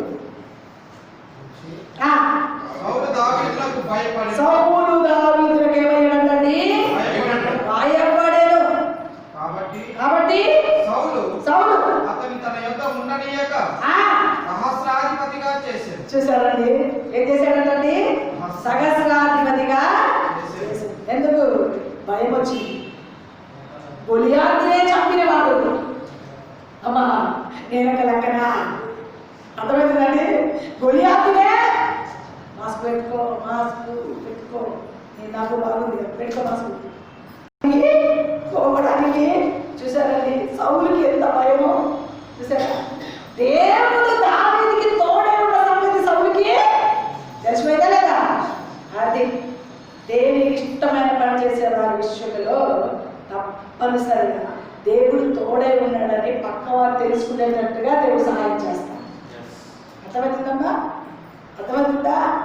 అది ఇవన్నీ వినయం, విధేయత, త్యాగం, తండ్రికి లోపడడం, పెద్దలకి లోపడడం, ఇవన్నీ దేవుడు మన బ్రతుకులో ఉంటే మనకు దేవుడు తోడై ఉన్నాడని పక్క వాళ్ళు తెలుసుకునేటట్టుగా సహాయం చేస్తాడు.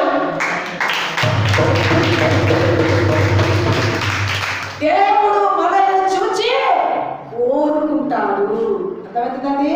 దేవుడు మనల్ని చూచి ఏం చేస్తాడని కోరుకుంటాడు. మన బ్రతుకులు మనుషులు కోరే స్థితి కాదు మనకు కావాల్సింది, దేవుడు కోరుకునే స్థితి మనలో. ఎప్పుడైతే అంటే అనుభవాలకు మనం మార్చబడుతూ ఉంటామో తప్పనిసరిగా దేవుడు ఉన్నతమైన కార్యాలు అనేలా జరిగిస్తాడు. అందుకే దేవుని చేతిలోకి మన జీవితాన్ని చేయాలన్నా సమర్పణ చేసుకోవాలి. జనులు వచ్చిపోతుంటే దావీదు వారు ముందు నడిచేటట్టుగా ఏం చేస్తున్నారండి? అది ఉద్యోగము ఇచ్చేసి. ఎందుకు తెలుసా? భయం. దావీదుకి దేవుడు తోడై ఉన్న సంగతి ఆయనకి తెలిసిపోయింది. ఏది చేసినా దావీదుకి ఎక్కడైనా జయిస్తాడు దేవుడు. ఎవరికి తెలిసింది? సౌలుకి తెలిసిపోయింది. అమ్మా, మనం చెప్పగానే మనకి దేవుడు తోడై ఉన్నారని పక్క వాళ్ళు మన జీవితంలో దేవుడు చేసే కార్యాలు చూసే వీరికి దేవుడు తోడై ఉన్నాడని తెలుసుకుంటారు. అర్థమవుతుందా? వీరికి దేవుడు తోడై ఉన్నారన్న సంగతి తెలుసుకుంటారు. కాబట్టి ప్రియ సంగమా, దేవుడు పెట్టారా అట్టి అనుభవాలు, దేవుడు మనకు తోడై ఉన్నాడనే సత్యం పక్క వాళ్ళు తెలుసుకునేటట్టుగా మన బ్రతుకులో దేవుని చేతిలోకి మన జీవితాన్ని ఏం చేయాలమ్మా? సమర్పణ. అట్టి అనుభవాలను మనం మార్చుకోవడానికి ప్రయాసపడాలని ప్రభు పేరిట మనవి చేస్తున్నాను. చూడండి దేవుడి పిల్లలారా, మాట చూడండి. 24 అదే 24 అధ్యాయం 24 అధ్యాయం 5వ వచనం 6వ వచనం చదువుమా. సౌలు మొదటి సమూయేలు గ్రంథం 24వ అధ్యాయం 5-6 వచనం.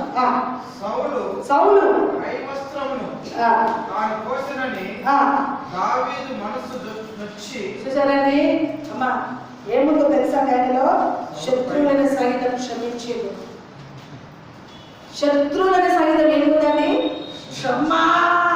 క్షమాపణ క్షమించి దావీదుని దేవుడు కూడా సౌలు తరుగుతూ ఉంటే దావీదు చేతికి సౌలు ఒక రోజు ఏమైనాయండి? దొరికితే ఆ ఊహలో ఉన్నాడని తెలిసి ఏ విధంగానైనా దేవుడు బిడ్డలారా నేను ఆయన నా చేతికి చిక్కాడని గుర్తొకటి తెలియజేయాలని దావీదు ఏం చేశాడంటే చిన్న వస్త్రం చెంగుని ఏం చేశాడు తెలుసండి? చెంగుని కోసేశాడు. కోస్తే అప్పటి నుంచంట దావీదు చూడండి, దావీదుని చంపడానికి తరుగుతూ ఉన్నాడు. కానీ దావీదు ఏం చేశాడో తెలుసా? తన చేతులకి చిక్కినప్పటికీ కూడా ఏం చేస్తలేడండి? చంపడానికి ఇష్టపడలే. ఎందుకో తెలుసా? మాట చదవమ్మా. సౌలు ఐవస్త్రమును తాను కోసెనని దావీదు మనస్సు నొచ్చి ఇతడు యెహోవా చేత అభిషేకం నొందినవాడు. అది ఎన్ని మాటలు చెప్తున్నారండి అభిషేకింపబడిన వాళ్ళని? ఒక చిన్న వస్త్రం చెంగులు కోసినందుకే మనసులు ఏమైనాయి? నొచ్చుకున్నదంట. అంటే ఆయన మీద ఉన్న ఆత్మ అలాంటిది. మన మీద ఉన్న ఆత్మ తిట్టాం. అర్థమవుతుందండి మీకు? అమ్మా, దైవ సేవకులు ఎలాంటి వారో దావీదుకి తెలుసు. దైవ సేవకులను ముట్టకూడదనే సత్యం దావీదుకు తెలుసు. అభిషేకింపబడిన వారిని ముట్టకూడదని దావీదుకు బాగా ఆ రోజు అక్షరాల దావీదు చేతికి సౌలు రాజు చిక్కినప్పటికీ కూడా ఏమాత్రం ఆ వస్త్రం చెక్కుని చూపించి, ఇదిగో చూడు, నీ వస్త్రం చెక్కు నేను కోసాను, నా చేతికి చిక్కావు, నేను నేనేం చేయకుండా వదిలిపెట్టాను. ఎందుకు తెలుసా? నువ్వు అభిషేకింపబడిన వాడివి. నీ తల మీద దేవుని అభిషేకము, నిన్ను రాజుగా 40 సంవత్సరాలు అభిషేకించాడు దేవుడు. అందుని బట్టి నువ్వు అభిషేకింపబడిన వాడు కనుక నిన్ను నా చేతికి చిక్కినప్పటికీ కూడా ఒక్క కార్యం, ఒక్క చిన్న గాయం కూడా నేను చేయకుండా ఈరోజు దేవుని పిల్లలు మనం ఎంత తిట్టుకుంటామండి? సాటికి తిట్టుకుంటారు, నేటికి తిట్టుకుంటారు, లోపలి అనుభవాలు లేవు, పిచ్చిగా మాట్లాడతారు. అసలు దేవుని అభిషేకం దైవ సేవకుల మీద ఉంటుంది అనే యొక్క గుర్తు కూడా లేకుండా, ఆలోచన లేకుండా పిచ్చిగా మాట్లాడతారండి ఈ రోజులో. నేనే కాదు, మేమైనా వేరే వాళ్ళ విషయంలో వద్దు. మనకు తీర్పు ఎవరు తెలుస్తాడండి? ఎవరు తెలుస్తాడు? దేవుడు తెలుస్తాడమ్మా. మనకెందుకు? వాళ్ళు పని చేస్తున్నారా, పని చేస్తలేరా, తింటున్నారా, తాగుతున్నారా, పోతున్నారా, వస్తున్నారా, ఇవన్నీ ఉండదు. మన పని ఏంటో తెలుసా? వాక్యం చదవడం, ప్రార్థన చేయడం, దేవునికి ఇష్టమైన చేయడం. ఊరికే పట్టించుకున్నాడా? దావీదు ఏమన్నా పట్టించుకున్నాడా? చంపడానికి తరుగుతూ ఏ గుహలోకి, ఏ వీధలోకి, ఆ గుహలోకి, ఈ గుహలోకి తరుగుతున్నప్పటికీ కూడా, ఎంతో బాధ పెట్టినప్పటికీ కూడా, ఆఖరికి తన చేతికి తన చిక్కినప్పటికీ కూడా ఏం చేయలేదు. ఆ మాట బాగా చక్కని మాట చదవమాట. ఇతడు యెహోవా చేత అభిషేకం పొందినవాడు కనుక యెహోవా చేత అభిషేక్తుడైన నా ప్రభువునకు నేను ఈ కార్యం చేయను. యెహోవాను బట్టి అతని నేను చంపను అని. చంపను అని తన చెల్లెలతో అయ్యా, మేమందరం నీకు సలహా చేస్తాం, ఏసే ఓకే ఏసు అన్న తనతో పాటు మనం. కానీ దావీదు మనసులో ఆయన ఎవరో తెలుసా?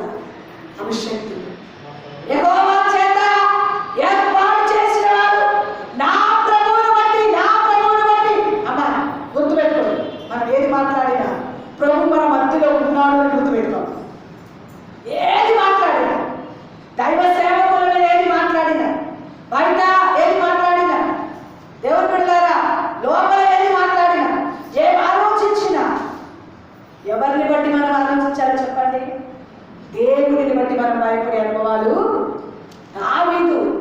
దేవుని బిడ్డలారా ఒక మాట చెప్పగా 9 అడుగుల గొలియాతుని చంపినవాడు సౌలు పెద్దగా దృష్టికి ఒక్క వేస్తే బోట ఒక పడతాడు.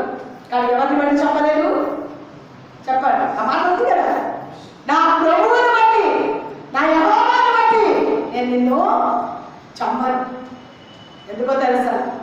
యెహోవా చేత ఏర్పాటు, చెప్పండి, యెహోవా చేత ఏర్పాటు చేయబడిన వాడు కాబట్టి నేను ఆయన మీద చేతులు ఆ యొక్క చిన్న అగ్గి ముక్క కోస్తే ఆయన మనసులో ఏమైందండి? అంత ఆత్మ అండి ఆయనలో, అంత పరిపూర్ణమైన హృదయం నొచ్చుకునే ఆత్మ ఉంది. మనం ఎన్ని మాటలు మాట్లాడినా మనకు పశ్చాత్తాపం రాదు.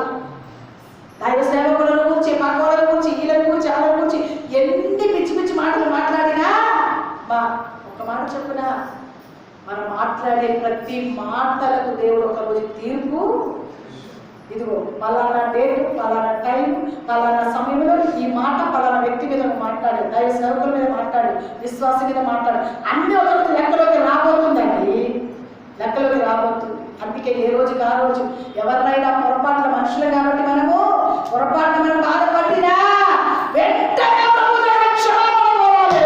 ఇష్టమైతే డైరెక్ట్ గా క్షమాపణ కోరాలి. చెప్పడానికి దావీదు ఏమన్నా తెలుసా? క్షమించే కూడా. అమ్మా మనమైతే ఎక్కడ కలిగి దొరుకుతుందో అదే కాకి, అరే కాకి కుక్క, కాకి మీద పెట్టి తింటాం, కుక్క మీద అది అర్థంగా తెలుస్తుందా? ఏమైనా చేస్తుందా? ఎప్పుడు ఎవరు తింటారంటే ఒకరి మాటలే, కాకి కుక్క దొరుకుతారు మనం పక్కలో తినడానికి. కదండి, తీర్పులోకి రాదా? చెప్పండి. దావీదు ఒకవేళ తింటారంటే ఎన్నో తినచ్చు. తరిమి తరిమి కొడుతున్నా, తరిమి తరిమి తరిమి తరిమి చంపడానికి విషము చూపుతో ఈర్ష్యతో తన వెనకాల తరముచున్న సౌలుని పట్టుకొని అభిషక్తుడయ్యా. ఎవరైనా చెప్పగలరా? చెప్పండి, ఎవరైనా చెప్పగలరా? నా యెహోవాను బట్టి నేను నిన్ను చంపను. ఎందుకో తెలుసా? దేవుడు నిన్ను అభిషేకించు. దేవుడు నిన్ను అభిషేకించు. తల్లి అయ్యలు ఎప్పుడు కూడా ఈర్ష్యగా మన లోపల పెట్టుకొని ఇష్టం లేని మాటలు మాట్లాడుకొని, పనికిరాని మాటలు మాట్లాడుకొని అన్నీ ఒకరోజు తీర్పులోకి రాబోతుందమ్మా. అయ్యా తీర్పులోకి రాబోతుంది. వద్దు తల్లి, బయట పట్టుకున్నావా? భయపడుతున్నావా? వద్దు. జీవితం ఎప్పుడైనా దేవుని సన్నిధిలో పరిపూర్ణంగా యథార్థంగా మన జీవితాన్ని దావీదుని కోరుకోవడానికి కారణం ఏంటో తెలుసా? క్షమాపణ బుద్ధి, క్షమాపణ బుద్ధి, క్షమించే కూడా. తప్పు చేశాడు, వద్దు నాయనా, ఎన్నుకోవద్దు. దావీదు గొర్రెల కాపరిగా ఉన్న, గొర్రెల తొట్టిలో ఉన్న నిన్ను తీసుకొచ్చి సింహాసనం మీద కూర్చోబెట్టి రాజుగా అభిషేకించాడు. ఉన్నతమైన స్థాయి నుంచే కాలిన మనుషులు లెక్క పెట్టకూడదు అంటే లెక్క పెట్టమన్నాడు. వేల ప్రజలు ఏమైంది? చచ్చిపోయారు.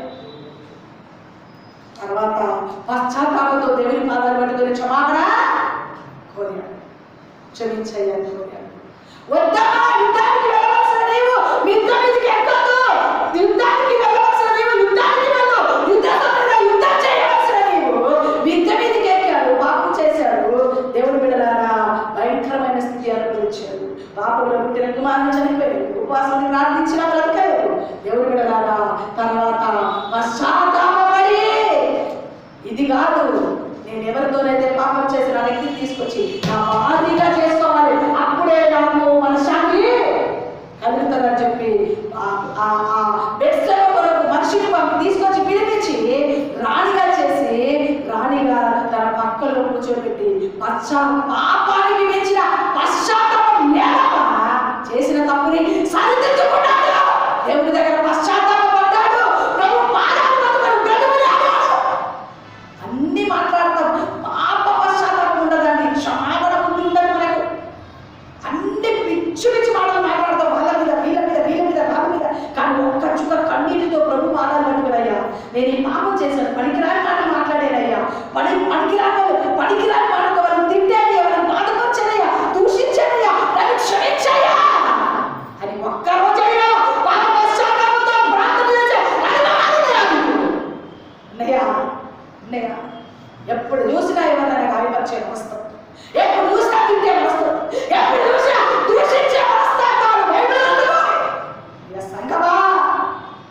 యొక్క గుణం ఏంటో తెలుసా?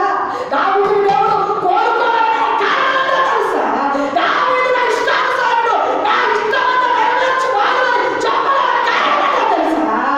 చెప్పడానికి ధర్మజుడు సౌలుని సైతం క్షమించాలన్న మనస్తత్వం, పెద్ద మనస్తత్వం కలిగి ఉన్నాడు ఆయన. చెప్పడానికి గట్టిగా. ఎవరిని కోరుకుంటారు దేవుడు? ఎవరిని కోరుకుంటారు? ఎవరిని కోరుకుంటారు? నీ అందం కాదు, నీ సౌందర్యం కాదు, నీ తరం కాదు, నీ వ్యక్తి కాదు. దేవుడు కోరుకుంది. ఇక సంగమా, దేవుడు కోరుకోవడానికి కొన్ని గుణాలను పెట్టాడు దేవుడు. ఆ గుణాలు మనలో ఉన్నాయా? ఆ గుణాలు మనలో ఉంటేనే కదా మన బ్రతుకు చక్కబడేది. ఆ గుణాలు మనలో ఉంటేనే కదా వాడుకునేది. ఆ గుణాలు మనలో ఉంటేనే కదా ఉన్నతమైన స్థానం ఇచ్చేది. ఇక సంగమా, దైవిక జనాంగమా, ఒకసారి ఆలోచన చేద్దాం. అమ్మా, బైబిల్ పట్టుకుంటే సరిపోదమ్మా, బోధిస్తే సరిపోదండి. నేను ఆ బోధ ప్రకారం నడిచే అనుభవం నాకు ఉంటేనే దేవుడు ఎంచుకుంటాడు. దాని కొరకు దేవుడు ఎన్నుకుంటాడు. ఇందా క్షమించకుండా, ఇందా ఎప్పుడు చూస్తారా టైం దొరుకుతుంది తినడానికి, ఎప్పుడు చూస్తే దూషించే గుణాలు, వాళ్ళ మీద వీళ్ళ మీద వాళ్ళు పడే గుణాలే తప్ప, ఒకవేళ బాధ పెట్టిన మాట అన్నా తిరిగి క్షమాపణ మనుషులే కాబట్టి అంతమంది మనుషులు కాబట్టి దావీదు ఉన్నతమైన స్థాయిని మర్చిపోయి మనుషులని దేవుడు లెక్క పెట్టుమని చెప్పాడు. మనుషుడు కాబట్టి క్షణమాత్రంలో యుద్ధంకి వెళ్ళవలసిన వాడు వెళ్ళక మిద్దెలకు వెళ్ళాడు, పాపం చేసుకున్నాడు. మనుషుడు కాబట్టి తిరిగి పాపానికి పశ్చాత్తాపం కలిగి కొన్ని వందల కీర్తనలు రాసి దేవుడు కూడా తన జీవితంలో ఆ మంచం వెనకాల పెట్టి అది చదవడం పశ్చాత్తాపం. అందుకే అన్నాడు, నా కన్నీటితో పరుపు కొట్టుకోకపోయినంతగా కన్నీరు కారుస్తున్నాను. పరుపు కొట్టుకోకపోయినంతగా కన్నీటితో దాన్ని ఏం చేశాడండి? ప్రార్థన. రాత్రి జామున పరుపు కొట్టుకోకపోయినంతగా ఏం చేశాడు? దేవుని సన్నిధిలో ప్రార్థన చేశాడమ్మా. అందును బట్టి ఆ పశ్చాత్తాప గుణం తనలో ఉన్నది కనుక కోరుకున్నాడు దేవుడు. క్షమించే గుణం, చంపడానికి తరుముచున్న మనల్ని కనుక ఎవరైనా చంపడానికి తరిమితే వాడంతే చూస్తాం. కానీ చంపడానికి తరుముచున్న సౌలు విషయంలో ఏమంటుందో తెలుసా? యెహోవా నిన్ను అభిషేకించాను, నేను ముట్టను, నేను చంపను. చూసారా, దేవుడు నిన్ను అభిషేకించిన వారిని ముట్టడానికి వీలు దేవుడి సన్నిధిలో ఎవరైనా చాలా జాగ్రత్తగా చాలా జాగ్రత్తగా మాట్లాడాలి. వ్యర్థమైన మాటలు ఎప్పుడు కూడా మన నోటికి రానియప్పుడు చాలా జాగ్రత్త. నరం లేని నాలుక, చిన్న నాలుక అడవిని తగలబెడుతున్నారు. పక్షి గడ్డిని ఏం చేస్తుంది? తగలబెడుతుంది. వాళ్ళ నోట్ల అది కంట్రోల్లో పెట్టుకోవాలి. ఆ నాలుకని మనం ఏం చేసుకోవాలమ్మా? కంట్రోల్లో పెట్టుకోవాలి. అప్పుడే మనం ఉన్నతమైన ఆశీర్వాదాలు పాత్రలుగా మార్చుకోవాలి. దేవుడి దేవుడి కార్యం చేయాలి. దేవుడి పిల్లలమైన మనం దావీదుని దేవుడు కోరుకోవాల్సిన కార్యం చెప్పండి. మొట్టమొదటి ఇప్పుడు ఏంటో? రెండోది, మూడోది, నాలుగోది, ఐదోది శత్రువులు సైతం. ఐదోది చెప్పండి. శత్రువులు సైతం క్షమించే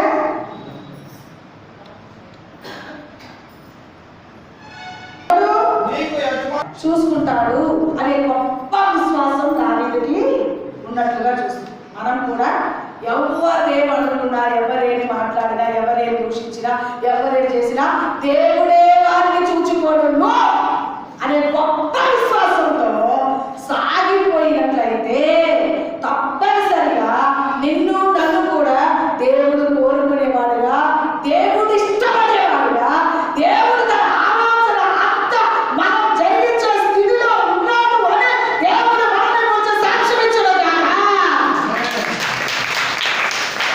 ఇప్పుడు చెప్పండి, దావీదుకు చెప్పండి.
సత్యం పక్క వాళ్ళందరూ తెలుసుకుంటారు. ఎవరు విడదారా? అంత మాత్రమే కాదు ఎవరు విడదారా? శత్రువులని ఏ గుణం అంటే క్షమించే గుణం. ఏడోది దేవుడు విడదారా ఏముంది? విశ్వాసం. ఎవరి క్రియలు చెప్పండి. దేవుడు అతనిని మొత్తెను. దేవుడు అతనిని మొత్తుతాడు. దేవుడే చూసుకుంటాడు. మనకు అనవసరం. మనం దేనిని గురించి మాట్లాడద్దు. మన విషయంలో ఎవరైనా మాట్లాడారనుకో, ఎవరైనా దూషించారనుకో, ఎవరైనా దేవుడు విడలారా ఏ విషయంలోనైనా మన మీద పడికి రాని వాటిని పడికారే అనుకో, ఏమి చెప్పాలో తెలుసా? మనము నిజమైన ఆత్మ కలిగిన దావీదు, అభిషక్తుడైన దావీదు ఏం చెప్పాడో తెలుసా? అభిషేకింపబడిన వారిని ముట్టకూడదు, వారి క్రియలు వారికే, దేవుడే వారిని మొత్తెను. అంతే. దేవుడే మొత్తుతాడు, దేవుడే చూసుకుంటాడు, దేవుడే కార్యం చేస్తాడు అని గొప్ప విశ్వాస వీరుడైన దావీదు. నా జీవితంలో నన్ను చంప చూస్తున్నాను కదా, నేను మాత్రం ఆయన చెప్పను. ఎందుకంటే ఆయన అభిషేకింపబడిన వారిని ముట్టకూడదని దేవుని లేఖనము సెలవిస్తుంది. కాబట్టి నేను ఆయన ముట్టను. కానీ ఆయన్ని మాత్రం దేవుడే మొత్తుతాడు అని దృఢమైన బలమైన విశ్వాసంతో విశ్వాస వీరుడుగా దేవుని కొరకు నిలబడిన వ్యక్తి కనుక దేవుని దృష్టిలో ఇష్టానుసారం వచ్చిన మార్చబడ్డాడు. దేవుని ఉద్దేశం అంతా నెరవేర్చుకోవడని దేవుడే తనని గురించి సాక్ష్యం ఇచ్చాడు. అట్టి సాక్ష్యం ఎవరిని గురించి పలకాలి? చెప్పండి, ఎవరిని గురించి పలకాలి? నన్ను గురించి, నిన్ను గురించి, మనందరినీ గురించి అట్టి సాక్ష్యం పలుకున్నట్టుగా ఈ క్రియలన్నీ మన బ్రతుకులో వచ్చి ప్రార్థించడం కాక, అట్టి అనుభవాలు మనందరూ మార్చబడడం కాక, అట్టి అభిషేకంతో నింపబడడం కాక, అట్టి ఆశీర్వాదంతో నింపబడడం కాక, దేవుడు కోరుకొని దేవుడికి ఇష్టమైన జీవితం మనం జీవించి ఆయన ద్వారా గొప్ప సాక్ష్యం పొందినట్లుగా మన బ్రతుకుని కొనసాగిపోవడం కాక, దేవుడి మాట మన వెలికిడిలో ఆశీర్వదించి దీవించడం కాక, దేవుడు తన ప్రభావాన్ని తెచ్చుకోవాలి. వాక్యం మీద ఆశీర్వదించి